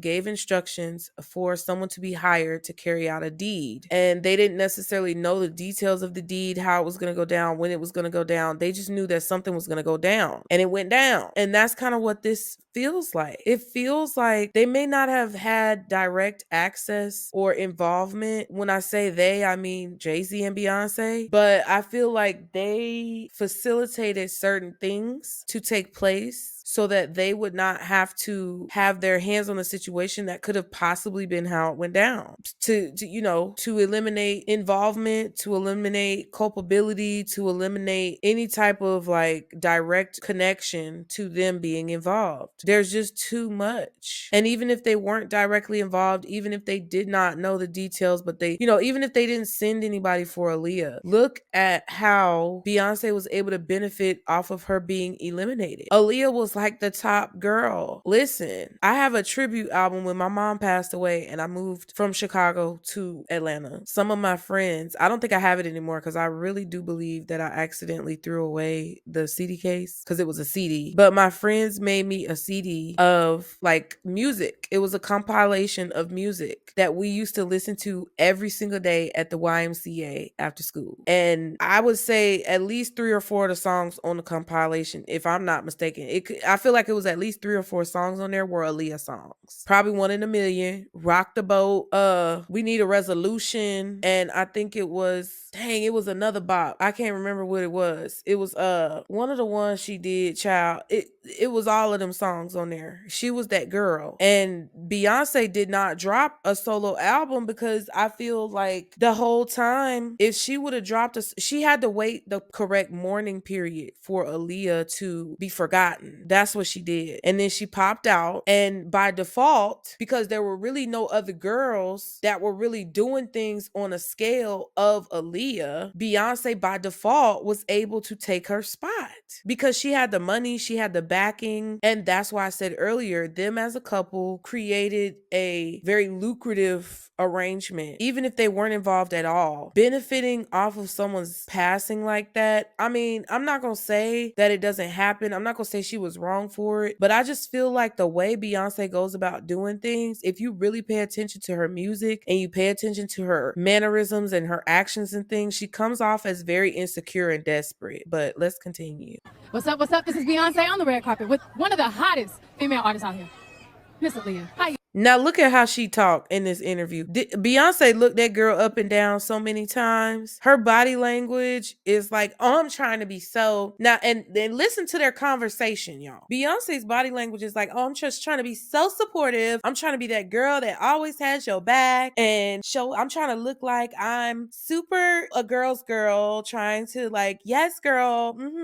Really secretly she hate her. I'm telling you, I'm reading that girl, and because I was a kid when Crazy in Love came out, I had the Crazy in Love album. I had Beyonce's first solo album. I don't think I had the second one. It was literally the first one. That's the one I had. My mom got it for me. I had the Aaliyah album, CDs. These were all CDs. My mama bought me a speaker box and Love Below too from Outkast, but I digress. But I had a lot of CDs, and I had her Crazy in Love album, and I loved it when I was a kid because I'm not gonna hold you. Like, she makes good music most of the time, okay? She's very talented when it comes to, or at least well practiced when it comes to making music. But I don't think she thinks of everything on her own. I feel like she plagiarizes people allegedly at times. And I don't think that she is the great example that she wants people to think she is. And I also think she's doing spell work and witchcraft, okay? Because if you just look at the imagery in her music, it's crazy. But I'm reading her right now in this interview, which they played a short clip of earlier, but this is the full clip, kind of like showing a few things. She was like, oh, I'm here with the lovely and talented Aaliyah. Look at the positioning though. Look at the positioning. Aaliyah is the one who is the focal point. Aaliyah is the one being interviewed. Aaliyah is the one with the accolades that Beyonce has to now discuss, wishing that she was in her position. Now watch. What's up, baby? It's so good to see you. You too. She's just looking fabulous. What are you wearing tonight? I'm wearing Gucci shoes, Gucci. Got a little Indian jewelry right here. Oh, that is hot. All right. Now you've been working it with these movies. And she said, oh, that is hot. All right. Cut her off. Like, girl. Were you nervous? Very nervous, but I'm real happy. It's something I've wanted for a long time, so to finally make that transition, it's great. And they were talking about The Matrix, right? They were talking about The Matrix, y'all. Aaliyah, she never got a chance to appear in The Matrix on the version that was released to the public when The Matrix 2, I think it was like Matrix Reloaded, and the third movie came out. She was supposed to be in the second one and the third one. And then in the video that we watched earlier, the clip that was about American Horror Story where the lady was talking, okay, she was talking about how the character in the show was willing to sell her soul for a Golden Globe or something. And The Matrix was a major production. And for Aaliyah to get that role, because I love Romeo Must okay, is the name of a movie. That was one of my joints that I really enjoyed, okay? But for her to get into that role of The Matrix Reloaded and The Matrix 3, that means she had talent. That means she had skill. And Beyonce has never been able to achieve that level of success, at least from the standpoint of film. I don't care if Aaliyah did not. I know Aaliyah did not get to actually be in those films. They, I think, released some of the footage that she had filmed before she passed. And in honor of her, I believe she, you know, they filmed that. And I'm gonna tell you something about that too, because that Queen of the Damn movie that Aaliyah did that got such bad reviews, I feel like that was calculated as well. I feel like that was calculated by people in the industry, allegedly, to make Aaliyah look as if she was not as talented as we all knew that she was. And they released that movie after she passed away. She had filmed it when she, you know, years prior, but they released it after she passed away. And it was not in good taste, in my opinion, to release that after she she passed, because the tone of the movie completely was changed, being as that she wasn't alive anymore and everybody knew that. It changed the tone of the movie completely, you know. And I just feel like it was a setup to try to set Beyonce up to take her position. Now just watch her mannerisms, and they're talking about it. She's interviewing her about the Matrix. What's up? What's up? This is Beyonce on the red carpet with one of the hottest female artists out here, Miss Aaliyah. How you doing, girl? It's so good to see you. You too. She's just looking fabulous. What are you wearing tonight? I'm wearing Gucci shoes, Gucci. Got a little Indian jewelry right Oh, here. that is hot. Thank All right. you. Now you've been working it with these movies. Were you nervous? Very nervous, but I'm real happy. It's something I've wanted for a long time, so to finally make that transition, it's great. Hater. Almost every record that I have done, I have written when the artist was not in the room. I'll go through my own songs. Replay.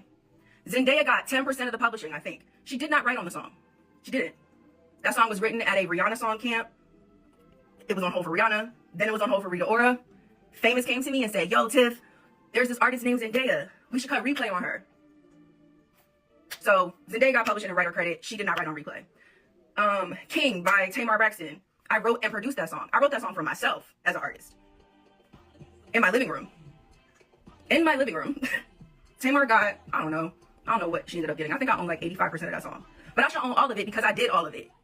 She didn't write shit. Seven Streeter, who's a songwriter. This one really hurt my heart. Seven Streeter, Just Being Honest. Me and Mansour did that song. It was originally called Bitch. I wrote that song by myself. I'm not even really a big co-writer like that. I prefer writing songs by myself because, I don't know, I just prefer to write like that. So I have a lot of records that I have placed that either have one co-writer on or that I've written solo dolo, right? Seven ended up with 10% of that record. I fought like hell for her to not have any of the publishing because she didn't write anything on it. Publishing is my only source of income. And by the way, none of the artists that I've mentioned have a career anything close to in music Beyonce. None of them do. But the reason why I'm bringing up my experience with every artist or almost every artist that I've worked with that has taken publishing that they did not earn on the songs that I wrote for them is because there's a precedent that's set. The reason why I called out Beyonce is because Beyonce is the Michael Jackson of our generation. And so if there's anybody that could reshape the precedent, if there's anybody that could influence the industry, that had the power and the money and the cultural thing to say, you know what, y'all, you're right. These songwriters have been out here. We've been in the street. Literally, I have been in the street. In front of Spotify, I've been in front of Universal. I have sat and I have talked to all y'all publishers. I've talked to y'all publishers. I talked to the DSPs. I talked to the copyright royalty, the U.S. Copyright Office. I talked to NMPA. I talked to RIAA. I talked to SONA. I talked to NSAI. I talked to all of them. And guess what? Y'all are still broke. Okay? That's the fucking truth, right? Okay, so the people that are like, oh, this is not true. I had somebody call it propaganda yesterday. It's not fucking propaganda. The reality is there is no A-list artist, B-list artist, or C-list artist that's not taking publishing because that is the way the music industry works. And to deny that is delusional. And what I will not allow is for anybody to make me feel like I'm in the Twilight Zone because I know I'm not in the Twilight Zone. I can pull up my records.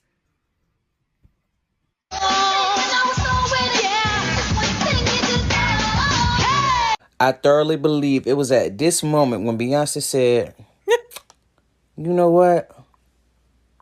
I need her to go because I need that beat. That was Amory, for y'all who don't know. Earlier they were talking about her. And when she said, it's this one thing, nigga, I'm not finna even sing that song. I could never sing that song. But once she sang that song, man, it was crazy. That's why Crazy in Love sounds like Amory's music, because she went and took the producer, I guess. Or JayZ did. JayZ took it for her. And see, I'm just, you know, there's just a collection of information. And I just feel like the lady, Tiffany Red, who been coming out talking about different things in the industry and whatnot, I just feel like she made a good point, even though I don't necessarily see Beyonce as the Michael Jackson of our generation because she's not original, okay, in my opinion. But I just feel like she has a point when she says that Beyonce has the ability to set certain precedents, set certain examples, and try to make it more balanced and healthy and fair for all of the people who work really hard to make the projects cohesive and to bring the projects together that all of these artists work on. And for her to always try to, you know, come off as being so for the people and things like that, making music that's for the people. Like, girl, you gotta live it if you want to be it, but you ain't living it. So it's looking like it's looking like your daddy must have been a glass maker. Okay, what's his name? Matthew. He must have been a glass maker because you looking pretty see-through. Have you heard the crazy conspiracy theory that says every single time Beyonce begins one of her world tours, a massive music icon dies? This theory begins with the king of pop, Michael Jackson. Beyonce embarked on her I Am Sasha Fierce world tour starting in March 2009, and Michael Jackson died in June 2009. Right when Beyonce announced her The Miss Carter Show world tour in 2012, the queen of disco, Donna Summers, died. And right before embarking on that same world tour, queen of vocals, Whitney Houston, died. It gets crazier because in June 2014, when Beyonce and JayZ began their On the Run world tour, legend of soul music Bobby Womack died in June 2014. Literally right as Beyonce began her Formation world tour in April 2016, Prince died also in April 2016. Right after Beyonce and JayZ began their On the Run 2 world tour in June 2018, queen of soul Aretha Franklin dies in August 2018. Seeing her pay tribute to a fallen music icon at each of her tours is getting a little bit eerie. And the craziest part is that fans were already predicting who was going to be next right when the Renaissance tour was announced. That's witchcraft, y'all. That's witchcraft. People can use photos. People can use any type of items that belong to you. That's why you saw Kim Kardashian out here talking about Marilyn Monroe's dress and her hair and all that shit. Witchcraft. That is witchcraft. She's trying to make it positioned as like, oh, I support these artists. I honor these artists. I'm paying homage to these artists. No, you're manifesting. You're harvesting. Before I tell you the most recent music icon on this list, make sure you follow so you finally know the craziest conspiracy theories about all your favorite celebrities and request who you want to see next. Beyonce began her Renaissance World Tour in May 2023 and Tina Turner died in May 2023. And right on cue, Beyonce paid tribute to her. And that hurt my heart. That hurt my heart because I love Tina Turner. I can sing Tina Turner songs, okay? Because I can't stand the rain against my window. And I know people are going to pass. I know people are going to pass on. That's a part of life. But just like I said when it comes to Aaliyah, if you're using the energy of these people's souls and you're harvesting the energy of these people's souls to manifest what it is that you want. And if as you can see, y'all, we talked about JayZ a little bit first. Now we get more into Beyonce. JayZ was using people to basically harvest their energy. He tried to get Aaliyah. Aaliyah wasn't going for it. She could sense the energy that was on him, decided to go with Dame Dash, who she felt more of a deeper, not safer connection, but more of a true connection with, and she lost her life, okay? Whether it was planned or unplanned, it's a weird situation. Foxy Brown, it's a weird situation, okay? Whatever other artist that was around him that I'm not aware of, it's weird situations. Having all these kids out here not taking care of them, it's a weird situation. Seeing Beyonce, which a lot of people say she's on the leash herself, it's a weird situation. Did you know that there's something a little bit more nefarious about Beyonce's Dubai performance? The song is actually backmasked. And backmasking is when artists put subliminal messages in songs, only to be heard when they're played backwards. Check it out.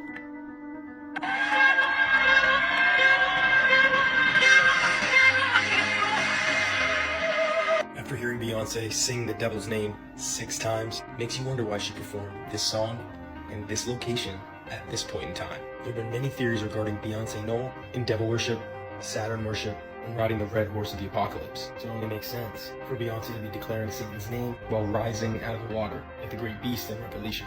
Just 3 days before the doomsday clock was released to us, and the elites told us that we were this close to the world ending. What do you think?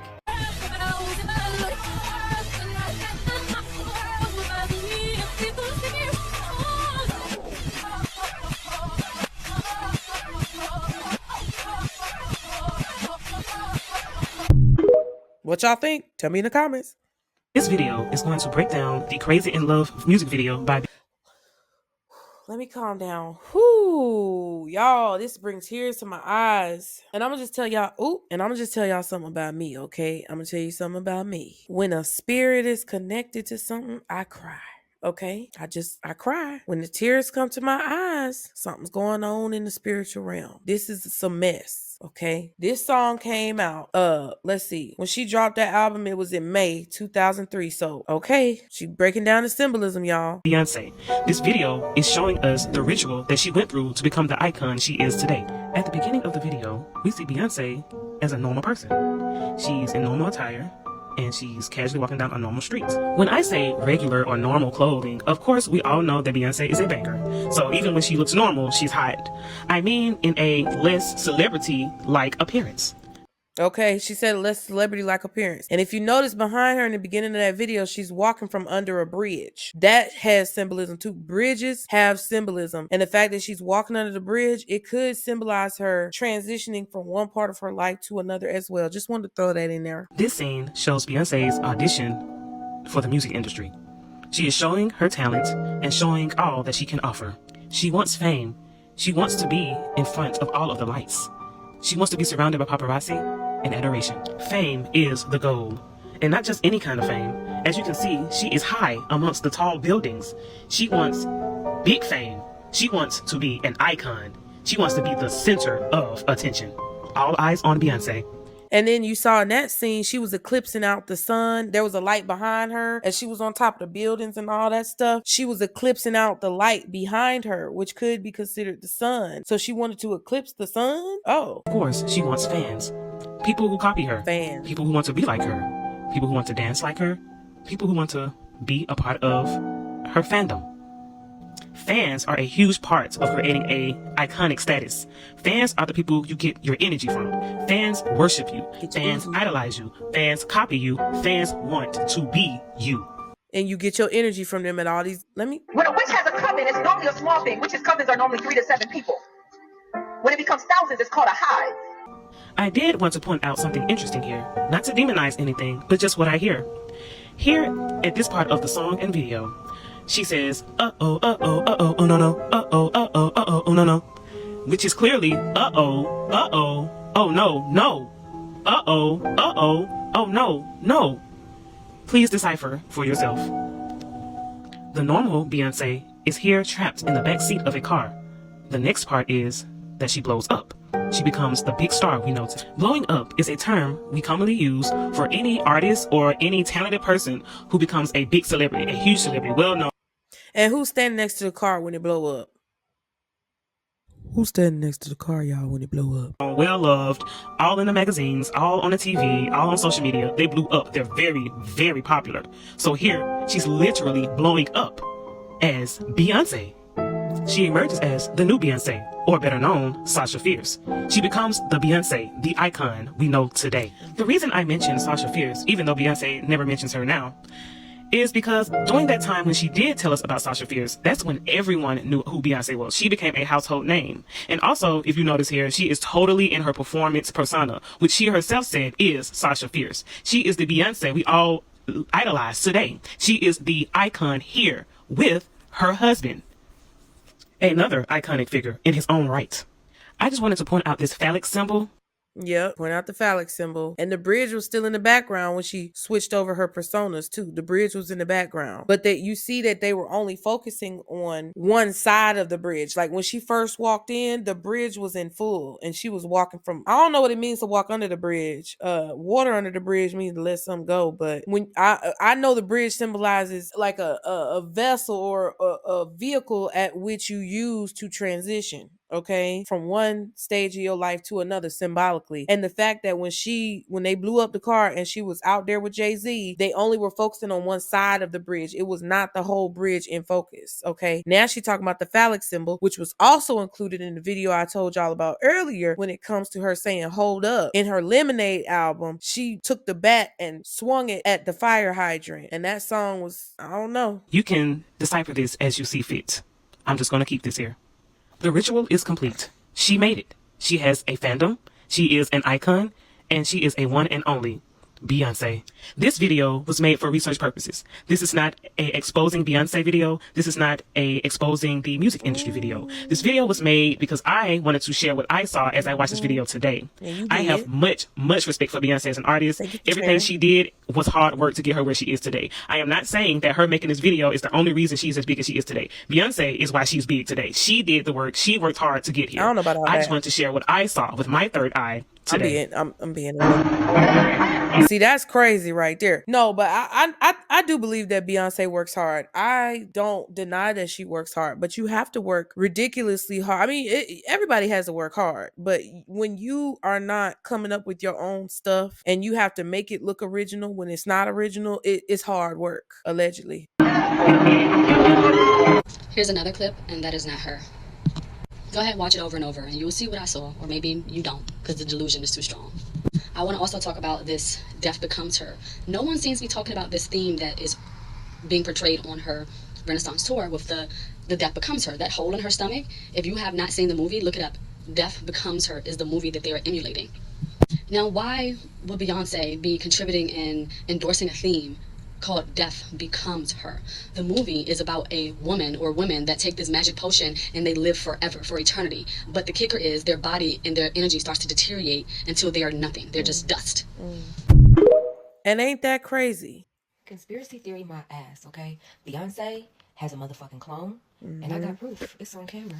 Now, before y'all even see this next clip, I just kind of want to explain to y'all what's going on. So, if you've seen the Grammys, Fantasia did a Tina Turner tribute in there. She did a performance for Tina Turner tribute.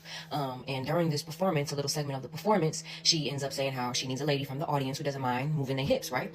So, she goes, and you'll see her dance with one lady, and then she goes, and she's going up to Beyonce. And she's trying to dance with Beyonce. Now, they pan the camera off of Beyonce while she's supposed to be dancing with Fantasia, and then all of a sudden they bring the camera back. Now watch very closely Beyonce after they bring the camera back. Just watch her mannerisms. I need to find a pretty lady that doesn't mind moving on you. What about you? Ed?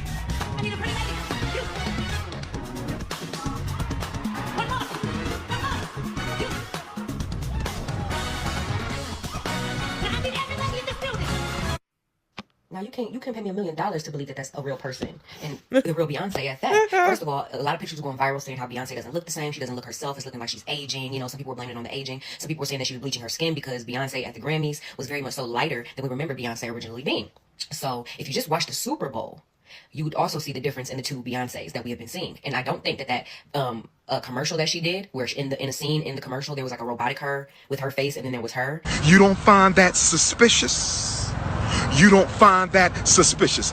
Right next to her, looking like a double of her, a clone, a stunt double, all these different things. Yeah, I don't think that was a coincidence at all. You can't tell me in that video that, for one, that Beyonce was clapping on beat. Nope. That is Beyonce. Why did she have a hat on that was so low you could barely see her face to begin with? And she was seeming to move in a robotic type of vibe. How she was looking down and clapping all fucking beat. And everybody else that's around in the industry and in Hollywood, they already know what's up. They already know what's up with the cloning. They already know what's up with the, you know what I'm saying, the secrets that you have when you're in these higher societies and amongst these higher stature beings with all this fucking money. They already know what it is to be in that industry. So, of course, they're not going to make a big deal like, oh my God, that's a clone, that's a clone. No, hell no, they're not going to do that because JayZ's in the motherfucking building. And yeah, that nigga going, what? You going to be dead? Or your mama going to be dead by tomorrow fucking with them. You know what I'm saying? The type of witchery and trickery they be on. You know, and it's not necessarily evil. It's just that they are in tune with powers that we don't know of, and they do use our ignorance against us in a lot of ways. And this new technology that they've been inventing with all these celebrities having clones, and it's real life shit, y'all. The AI, all that stuff is real. It's really real.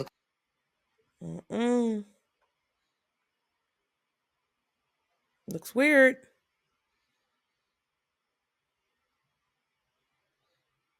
Looks weird. She was talking about the Death Becomes Her movie. It's a real movie. Y'all, it's a real movie. And what I'm saying, listen, y'all got to pay attention and not allow your whole life to be taken over and all your money and everything to be taken over by these people. Listen to how Beyonce explains her alter ego. Raised my hands up, and it was kind of the first time I felt something else come into me, and I knew that was going to be my coming out night. I decided to split the album into two because I realized it sounded like two different bodies of work, and I wanted them both to be, you know, cohesive. Does Sasha Fierce ever go home? Like, sometimes, but So if you look up alter ego and you also look diva, you realize that none of the stuff that she was saying corresponds with any of these. She's experiencing witching hour, or modern day slang, demon time. People don't realize when you make deals with devils and sell your souls, you're actually willingly inviting a demon into your soul as well. It's another form of possession. The only difference is they don't get rid of you because you invited them. Coven. You remember the pastor earlier? The pastor said, you know, when you have a coven, it's like 7 to 10, 7 to 15. But look, when you have a hive, it's a bunch of them. Okay. And then what is a queen witch called? The head witch or the queen witch? They call her the queen bee because she's the queen bee of the hive that she has created. That don't even, it's like by buying her music and going to her concerts, you've agreed to be a part of the hive. They want you to agree. You have to agree to these things for them to be able to harvest from you. If you don't agree to it, they can't harvest from you. It's crazy. Now, the 4 horsemen, those are the 4 horsemen. All right.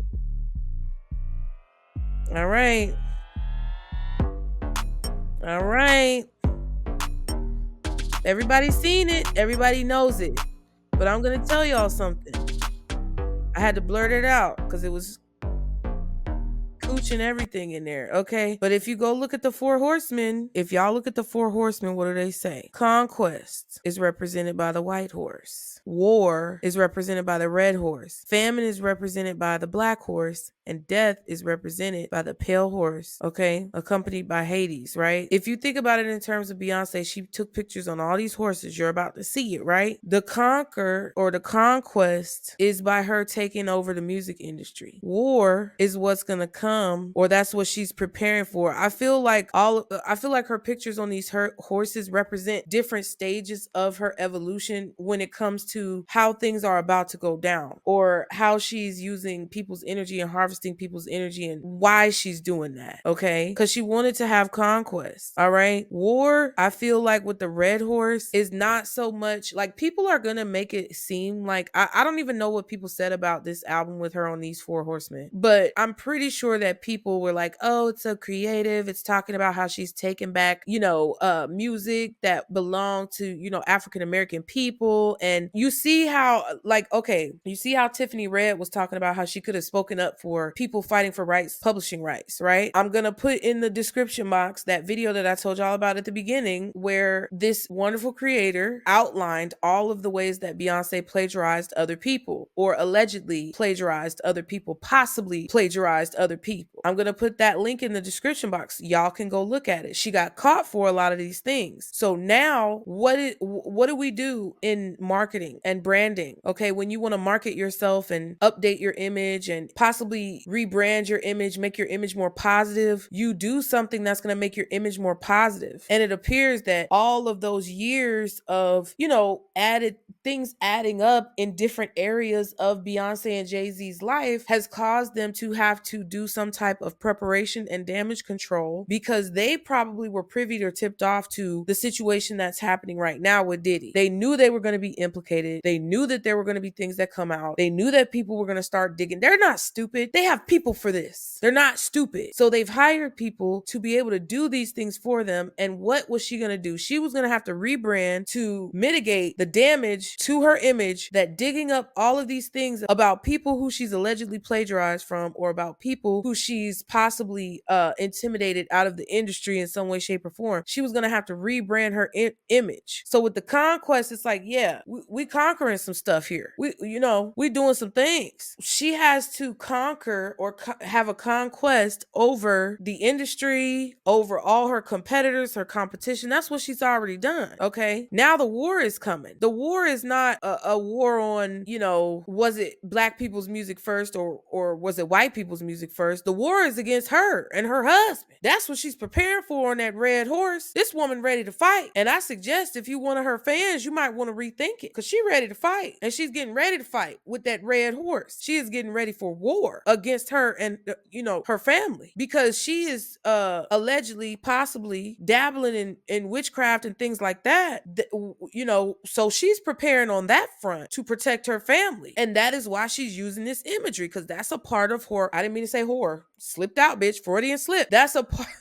Jeez. That's a part of her ritual. That's a part of her protection ritual, y'all. And then famine on the black horse is basically her saying that, when it comes to war, we about to shut this shit down. That's what it looks like to me. And this is just my opinion, and it's all alleged. I don't know shit. And I have certain protection on me from my ancestors and my spirit team. So if anybody tries to come after me, I've already been advised that it would not be wise. Okay. But this famine represents her on this black horse, basically saying that she's ready to shut this shit down. If all else fails and they come after her with war, she's ready to shut it down and create some type of famine or lack within the world in some way, shape, or form. She's ready to create a desert. She's basically saying, if I go down, everything go down. Okay. And then you have death at the end, represented by the pale horse. And then she's damn near nude, which I had to blur it out on the horse, where she's stripped down everything. She's damn near nude. And how do we come into this world? We come into this world nude and we leave out nude, pretty much. She's getting ready. This woman is not going down without a fight. I'm telling y'all right now. They know these folks is coming for them. And they are not going to go down without a fight. Now look. Symbolizing the rise of the anarchists. She conquered America with the American flag, and now she getting ready for war. Okay, and she don't care. Look, she's skimpy, famine. It's little clothing, little food, little whatever. And now she ready to die if she have to. Listen, I'm trying to tell you, she ready to die for her people. And this one of her concerts right here. Okay, read what's on the screen, y'all. Read what's on the screen. And I had to cover it up a little bit. Look at what's this is one of her concerts. I guess Renaissance or whatever. Don't this look like the little Las Vegas thing? The little ball that's in Las Vegas saying some crazy words? It definitely does. Somebody bent over. It's crazy. She doing the same thing.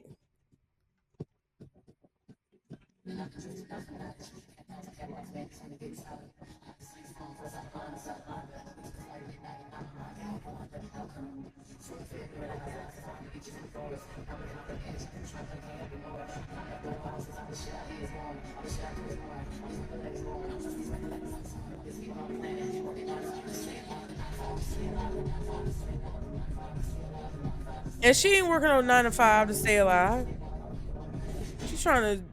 She repeating it over and over again in your head so that you keep working the 9 to 5 to stay alive. Keep the program going. Talking about anointed. By who and what, please.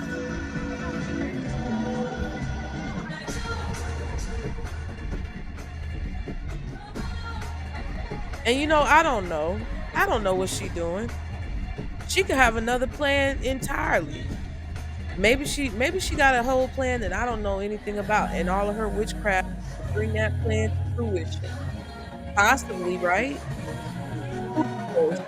But it's too much. And I'm not saying anybody's particular brand of the craft that they want to use is bad. I'm not saying it's bad. But when you manipulate millions of people and use millions of people for your own personal gain, at least the way it seems, it just feels wrong. You get what I'm saying?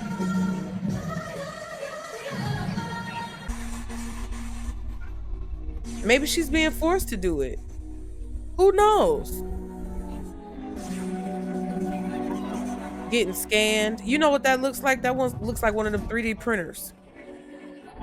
Maybe it was for the clone.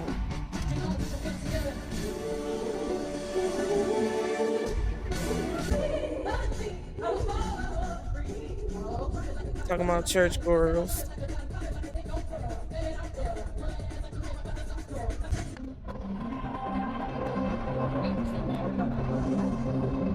And then look, the sand looked like sand, looked like DNA or some atmospheric stuff. I don't know. I'm not judging nobody. It's just you could do so much more with your platform and you don't. So you are not. That logic.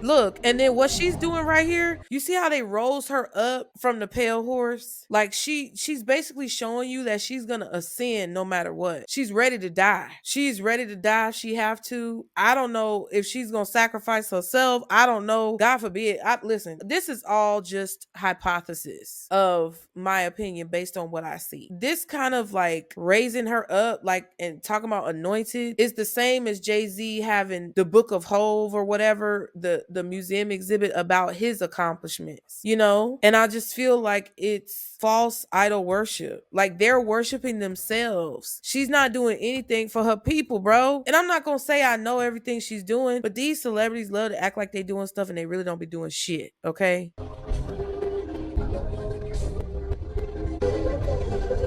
hope you had the best time.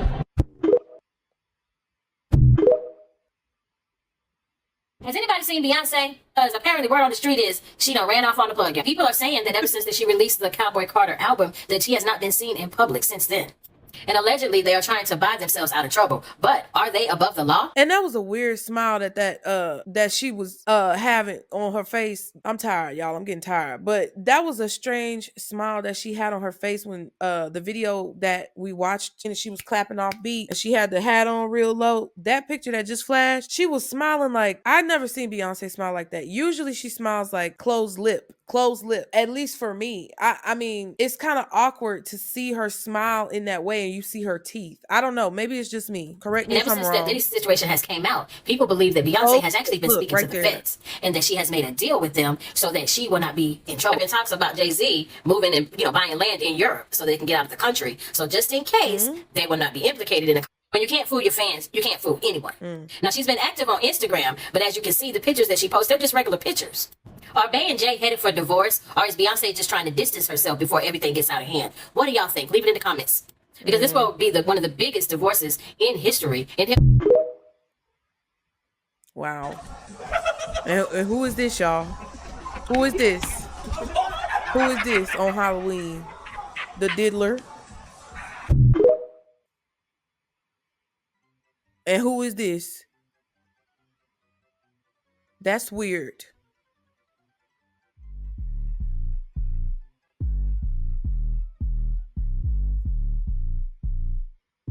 Y'all, that was crazy, y'all. That took me a long time to put together, and that was weird. That last clip with her dressed up, with the clown makeup, that was very strange. And I put it side by side, back to back with Diddy, the diddler, diddlywink. Put it back to back, side by side, because look what's going down with him. And she listen, that was crazy. Y'all gonna have to let me know. Let me just give y'all my final thoughts. It was very strange that I even compiled all these videos back in March. I didn't know what I was doing it for. Just know that everything in your life happens for a reason and nothing is for no reason. There are no coincidences in life, okay? And I felt like it was time now. It was time for me to share these videos that I had compiled together. I don't even know if these videos still exist on TikTok because a lot of the videos that I saved weren't even on there anymore. I don't know where they went, but they weren't even on there anymore. So what I just want you to understand, because we've covered a lot of ground in this video. We talked about Kathy White, we talked about Aaliyah, we talked about Foxy Brown, we talked about R. Kelly, we talked about Kanye West, we talked about Mary J. Blige, we talked about Diddy, okay, in a lot of these situations and the association that this couple has with all of these people. We talked about Jamie Foxx too, hell. And my thoughts, okay, me personally, I just feel like how we discussed previously, you are the company that you keep. And the type of people who you choose to hang around usually represents the type of person who you are. Because if you were not comfortable hanging around these people, you would not hang around these people. If you were not comfortable being in the same room, sharing drinks with these people, you would not do so with these people. You don't fellowship with people who you don't relate to or see things in common with on some level, shape, or form. Even if you go to church and you don't like all the people at church, you have a common denominator that brings you to church with those people. It's not because you like those people necessarily, because everybody don't like everybody in church, but you all believe in what God or whatever church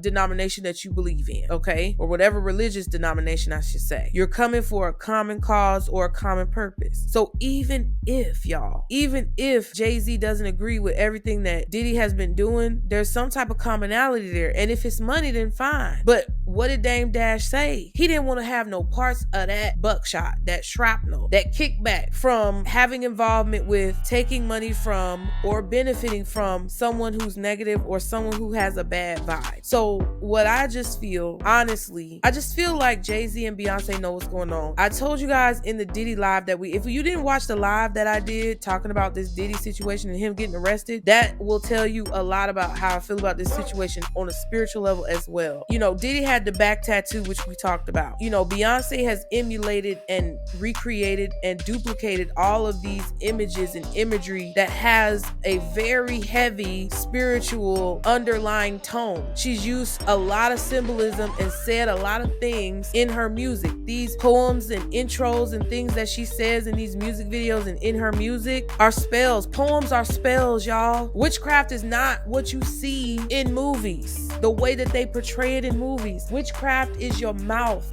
Spell work is your mouth. It's how you speak. It's the words that you say. It's the actions that you take. It is anything that you put your intentions into. So no matter how she tries to spin it, I feel that this is what she believes in, which is totally fine. But I don't agree with the fact that her and JayZ have been using these tactics to gain wealth and manipulate people into believing a certain set of, rhetorics, I guess, and manipulated people into having a certain set of beliefs or ideas put into their head to facilitate growth of the controlling force that is keeping so many of us oppressed. It's not right. It's not right, but it's okay because we're gonna make it anyway. So if y'all enjoyed this video, I really would appreciate, I worked very hard on this video. If you want to donate, there is a link that you can donate below to help out the channel because we are not yet monetized, but you don't have to do that. The best way that you can help the channel for free is to be sure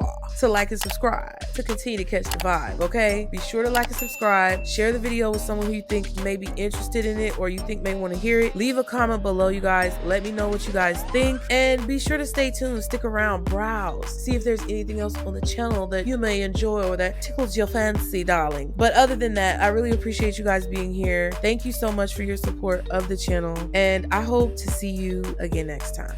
Bye.